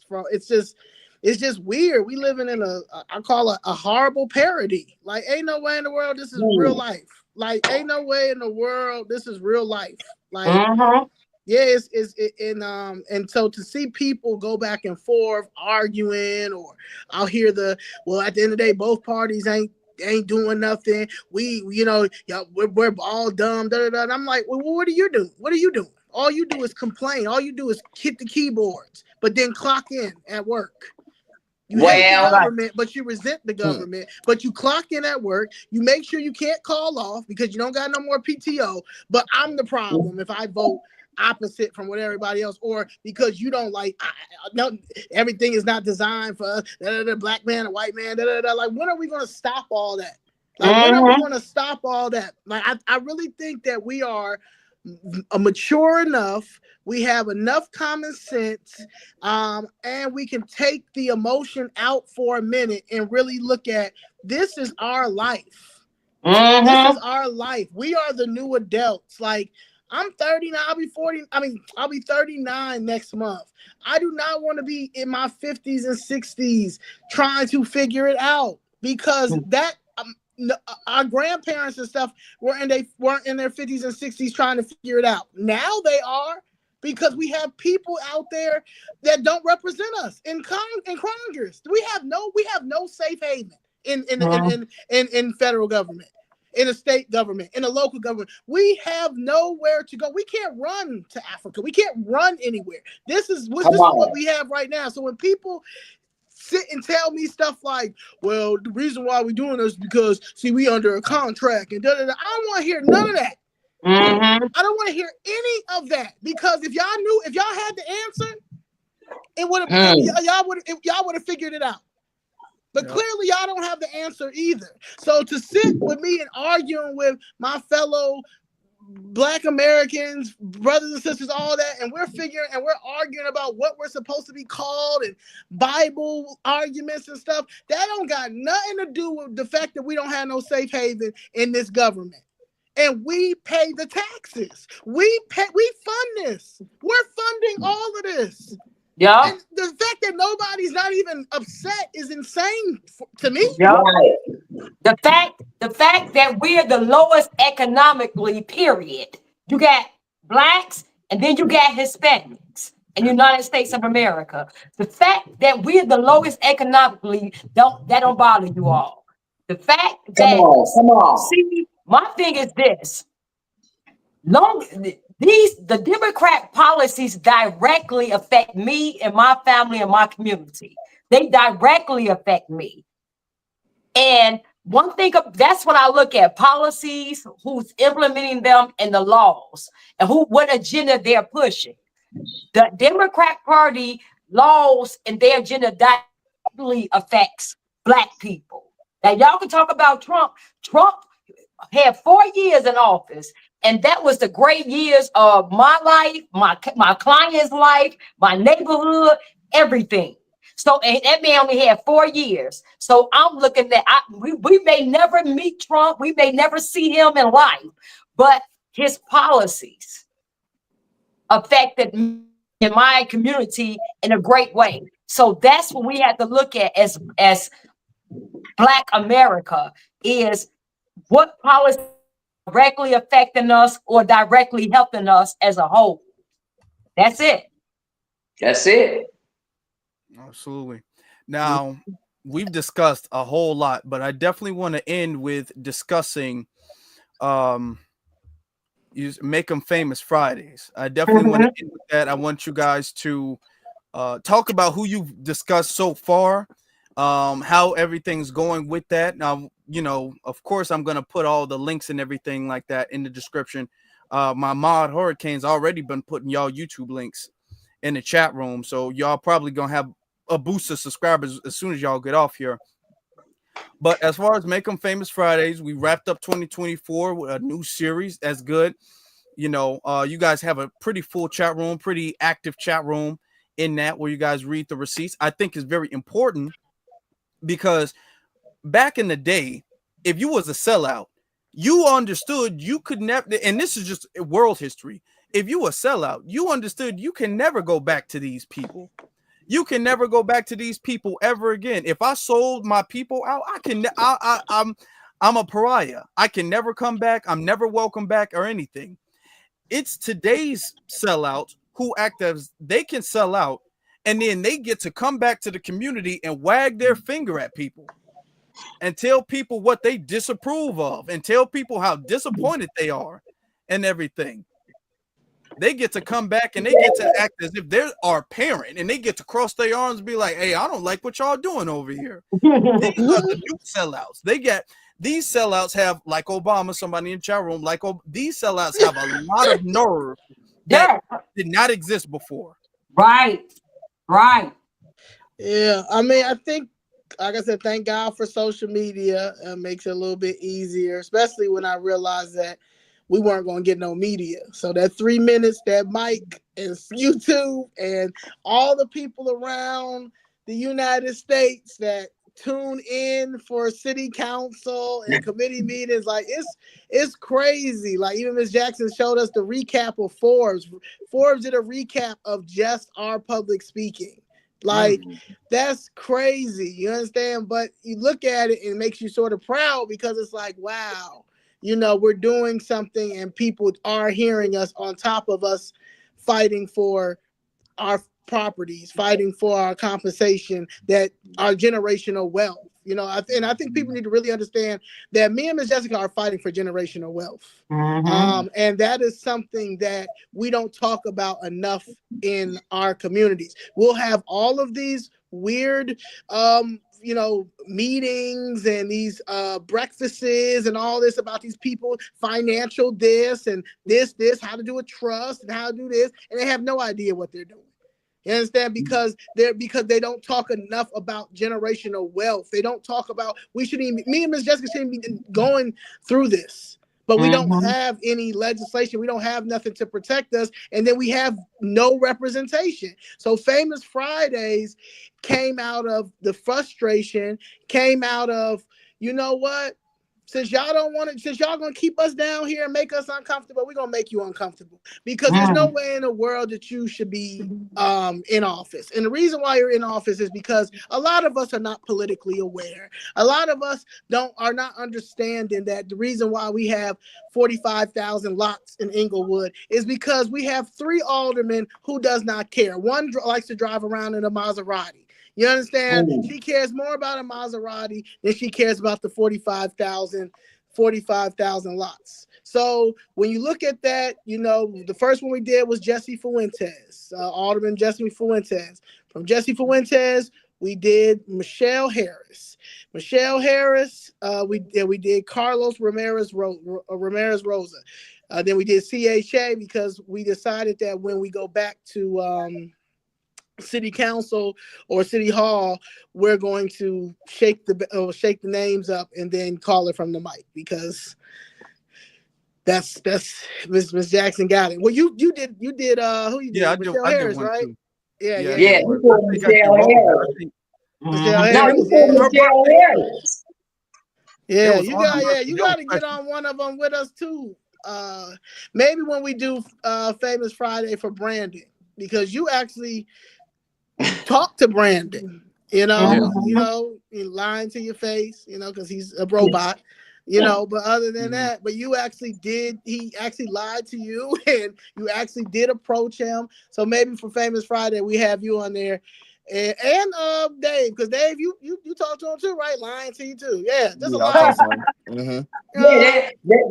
Famous Friday for Brandon is gonna be Dave and Afro Elite. Let them do that. Yep. All right. I'm gonna let you all get your last words in. You guys can also tell people where your channels are, where your other social media are. If you have Twitter or X, whatever y'all call it, TikTok, all of this other stuff, so people can follow you on all of your platforms, and then any other upcoming projects that you all have that you want to let the audience know. And I respect every single last. I didn't think we were going to be on for over 3 hours, but we've been on for a very long time, and I respect tremendously you all's patience and giving me in the audience your time. Okay, well, I'll start first. I'm Danny C. I'm a fitness trainer.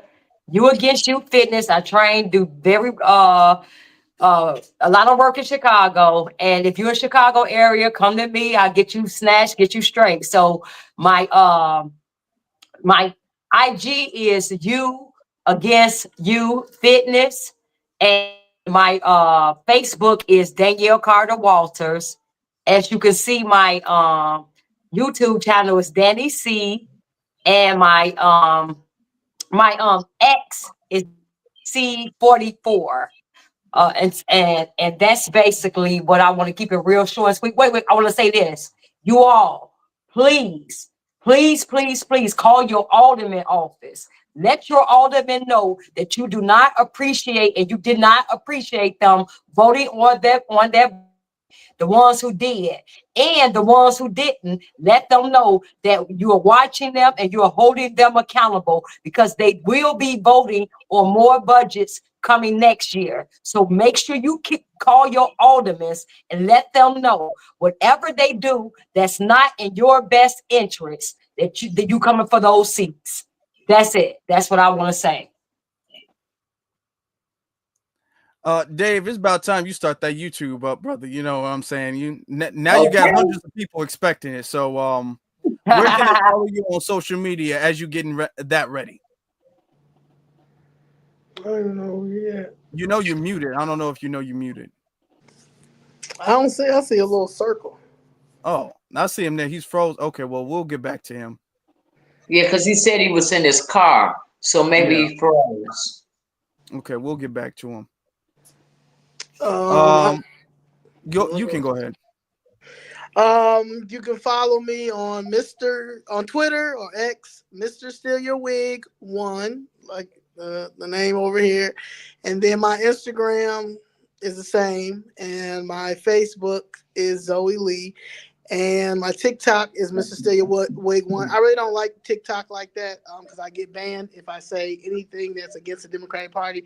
So I refuse to be on TikTok, but you can follow me on TikTok. And then my YouTube, Mr. Steal Your Wig 1. I also have a brand, Uncomfortable Truth Lifestyle. I have a birthday fundraiser coming up. Like I said, please send an email to Chicago All Hands on Deck at gmail.com if you would like an invite. And the next thing that I know that we have going is we are going to the inauguration. We are going to the inauguration. So donations or anything, that'd be nice, because the Airbnbs are expensive, but we got it anyway, because at the end of the day, it's a celebration, it's a victory. And on top of that, it's just a good thing. I feel safe. I feel great. I feel good. I feel like we're making noise, we're making moves. So we will be there, and that's it. Thank you, Afro Elite, for inviting me, inviting Chicago Flips Red. I really do appreciate you. You're like a little brother to me. I'm glad that you do come down there and fight and ask the questions that you ask. And you're very intelligent. You're a very strong, young, Black individual man that we need more of. So I appreciate you. I appreciate everything that you do, and do not stop. Thank you. Yes. Dave, you back, brother? I appreciate you all. Y'all make sure y'all, and I will make sure, trust me, I will make sure all of the links and everything. I see the mods are already on it. So all the links that's going to be in this description.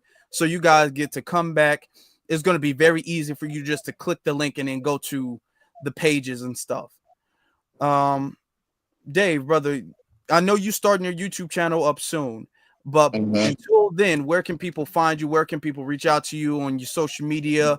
Also, you said you have a business. So what is that? So what do you do? How can people reach you and support you? Yeah, so I'm a HVAC contractor. If you guys want to, find me, the name of my business is Sensational Heating and Air LLC. You can actually look us up on Google. You know, you can see our reviews. You can look at our website. You can also find me on Instagram, which is Twin Dave. Twin, because I'm a twin. My name, you know, Dave, and then underscore, and then that's my Instagram name. You can find me on there. And then Twitter. You can also find me on Twitter as Shottown Finest 7, and I pretty much help black business owners, and I help black children and our kids understand skills, because skills are valuable. We need more tradesmen in our communities, and that's what we don't have. They took all the trades out of schools, and that's why our kids don't know nothing. We don't know anything. We don't even know how to write a check. So that's why I'm saying, our schools, the CTU, the Chicago Public Schools, are funding our kids, and that's why we fight so hard, because we're trying to change that. We need the same type of opportunities that these other ethnic groups have.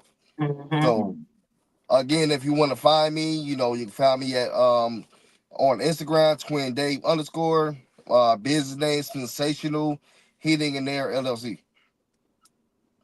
Well, thank you. That's a black business for you all to support. Y'all got 2 black businesses up here. Y'all can get nice and warm, and y'all can get in shape. You know what I'm saying? We bring you everything, and we got hoodies for you. So we bring you everything. Y'all gonna be fly. Y'all gonna be in shape. Y'all gonna be nice and cozy. Y'all getting everything right now. Ms. Jackson, we know you don't really have social media. That's not really your thing. But catch her each and every Friday on Famous Friday, 6 p.m. Central Time.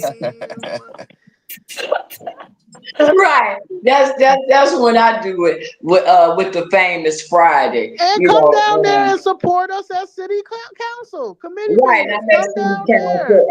And a lot of other stuff. Because it's not just about the 3 minutes at the mic, though that's a big part of it. That's what got us noticed, but in terms of other things that we're doing, we're trying to push what we're going to push. Well, we have a Chicago contract for Black Chicago that was written by Doris Lewis and Erica Dunn. Shout out to Mama Doris. So, yeah. And the concept behind that is that the population of Chicago's Black population should be represented in each aspect of employment. So we're trying to push that. And then also we're having other conversations with the Republican Party about their interest in taking the momentum that we've gotten in Chicago, and they are telling us that they want us to do it cross country, like what you're saying. Flip New York red, flip Detroit red, flip St. Louis red, flip LA red. All these places where there are blue states and they're major Democratic cities. So we're talking about that. We're talking about retweaking the Platinum Plan. We're talking about a few things, because the good thing is our work has not gone unnoticed. The Trump administration sent me, Zoe, and Danny a love note of thank you. And it's a picture of us speaking at City Hall. And that let us know that our efforts to get Trump in office went noticed. The president of the United States, whether you voted for him or not, whether you support him or not, the reality is the president of the United States is the most powerful man in the world. And for the most powerful man in the world to take time to thank us for putting in work for him, because he is a cold reality. Kamala Harris and Joe Biden heard me and Zoe's pleas for help for our property too. They didn't do anything. The DNC was here. They didn't ask to meet with us. They didn't send a signal. So the fact that Donald Trump recognized our plea, some might say, well, y'all was campaigning for him. Y'all was soliciting for him. Well, that's true. But now, if Kamala Harris and Joe Biden and the Democratic Party was really about it, they had ample opportunity, even up to today, to intercede, to show what they could do for me and Zoe, to show that no, it ain't gonna take Trump to come in here and solve these cases, or to get the FBI or Pam Bondi here with the DOJ to do it. No, they can do it. Yep. Tony Breckwinkle can make that call today. Brandon Johnson can make that call today. Kamala Harris and Joe Biden are still president and vice president of the United States.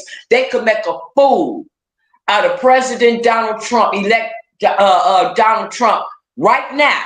Right now. By stepping in and saying, Trump ain't got to do that for y'all. We gonna do it. But they didn't. So I'm going to keep on pushing what I'm pushing. One of the main things that I'm pushing, and I'm in contact with the Trump administration that we're trying to push, is two things. Number one, because me and Zoe have had these issues with court here, the cheating in the courts, and everybody is so focused on criminal court, the injustices in the criminal court. And there are injustices in the criminal court. Nobody can argue that. But through this process, we've learned that there's equal injustice in the civil courts. And people don't talk about that enough. But it's the civil courts that give us the economic harm that we suffer, like them stealing our property. Those are civil proceedings that happens for them to steal our property, for them to make us pay money that we don't owe. That's civil proceedings. To keep us from getting money that's owed to us, those are civil proceedings. So I'm looking at it as a blessing that the first time in history, we have a president of the United States of America, again, the most powerful man in the world, that we don't have to twist his arm for him to believe that there is injustice in the courts, because he was subjected to it. So we as Black people need to take this as an opportunity to talk about some real judicial reform, to talk about some real public corruption correction. Because the Democratic Party has done nothing but offer us mass incarceration. So my thing is not so much as being on YouTube and stuff, you know, whatever, but as it is to push some of this legislation to get some Republican. Matter of fact, me and Zoe just wrote the Trump team. What was that, Friday? Thursday morning, I think I was down there filing some papers, and Zoe had met me down there. And we wrote the Trump administration a letter to tell them that we're asking that they open up a Republican office in City Hall or the federal building. We're asking that it be Republican Party presence in the city, in the government buildings, because we believe that had it been any type of Republican presence in the city, anywhere that the Democratic Party would have known that we could have gone for some help, somebody that would have challenged what they were doing to us in court, challenged what they're doing to us in City Hall, that some of this stuff would have either stopped or at best been curtailed. But because there's no pushback here, because this is the Democratic machine, they had their way with us. So we're telling the Republican Party, once Trump is in office, we want a Republican office in City Hall or either at the federal building. We want some Republican Party presence in the city, because after all, we had a 35 to 38% turnout of Republican voters in the city. So therefore, there is a Republican presence here. There is a need for Republican presence for our citizens. So that's what we're fighting for. That's when I'm on. So that's how come I'm not on social media, because I'll be doing that type of stuff. That's what's up. That's it. So thank you, Apple, for having us on the show. Thank you for giving us an opportunity to explain to people why we supported Trump and why it's not even about Trump, it's about the Republican Party. Yeah, of course. And I because I know what the media is going to do when they talk to you or when they talk about you. They're never going to bring you on. Besides Fox News, they're never going to bring you on and allow you all to explain your case. What they're going to say is that you guys are MAGA. You guys are xenophobic. You guys are all of these. They can't call you racist because y'all black. They can't call you misogynist. So they'll say you're xenophobic. They'll say you're MAGA, or what's worse, because they say this to me, we're all getting paid by Donald Trump. We're all getting money by Donald Trump, and this is all we just getting paid, and we're just paid Republicans, which is not the case. I ain't got a single dime from the GOP or nobody for this. Okay? You know what I'm saying? But even if I was getting paid, which I'm not, y'all just spent $1.2 billion. On Kamala, right? Y'all just spent $1.2 billion on Roland Martin, on Joy Reid, on Beyonce, on Oprah, on all these people, D.L. Hughley, all of these people, Al Sharpton. Even though some of them were saying, well, no, they didn't get paid, but their production company got paid. It doesn't matter. You got paid. You got paid, and no one never says, well, you know what? I mean, they getting paid. It's always if any person that's black that speaks out against the Democratic Party, they are getting paid or they're being a coon. But the Democratic Party, all they do is pander and pay for votes. They are tricks. The Democratic Party is certified tricks. They just tricked $1.2 billion on some nothing celebrities. On some that all it proved was that y'all lost $1.2 billion and celebrities are irrelevant. That's all it showed. I want to thank you all for what you guys have done. We'll have you all back. We'll definitely keep on discussing the Chicago Flip Rep. Congratulations. I know y'all getting ready to go to DC for the inauguration and everything like that. It's going to be like a celebration thing. When Tom Homan comes, I'm sure he wants to meet you all again, especially if he wants to meet anybody. He definitely wants to meet y'all again. So I want to definitely give you all your flowers for that. The next Make 'em Famous Friday is coming up Friday. Have you guys picked a name or a person for the next one or not yet? For Friday, it's going to be for corrupt judges because City Hall was closed these 2 weeks for Christmas and New Year's break. We're not in front of them to pull a name. So what we decided was last Friday, we did the CHA housing. And then this Friday, Famous Friday, is going to be on corrupt judges, making corrupt judges famous. Okay. All right. Well, thank you all for your time. I appreciate every single last one of you. Y'all make sure next Friday, there's a lot of people's names in this chat room that should be in that chat room on Friday when they talk about the judges, because everybody is like a Voltron. Everybody's a factor. You're an arm, you a leg, you a head, you something. You a factor in it. That's right. You know, because sometimes we focus on the head, whether that's the governor or the mayor or something, but you got to live. You got to talk about the whole body, the foot, the arm, the hand, the stomach, everything. Yeah. You know. So, yeah. Are you going live, Collins? I don't know who they're talking about, but thank you all very much. I'm going to close everything out here. All right. I appreciate every single last one of you all. Y'all make sure you guys follow every single last one of them. Make sure you guys follow me. Just hit that subscribe button, double check to make sure that subscribe button here. Just double check because they be doing stuff. Make sure you guys do that. Make sure you guys follow me on my various social media platforms. That's Afro Elite on Instagram, and then the Afro Elite on X or Twitter, whatever y'all call it. And that's in the description. All right. So make sure y'all hit that, and that's in the description below. Also, very important, because tonight was a very special live stream, the last live stream of 2024. Phenomenal year. Make sure you all hit that like button. Make sure you hit that like button. We need to have a lot of likes. Okay. Make sure you guys slam on that like button. Leave a thumbs up for Miss Jackson, for Danny, for Zoe, for Dave, for me. You know, you can do it for me too. You know, make sure y'all hit that like button, okay? And make sure you guys leave a comment below. Make sure y'all hit that notification bell so y'all don't miss out on the next live stream, the next video, the next anything.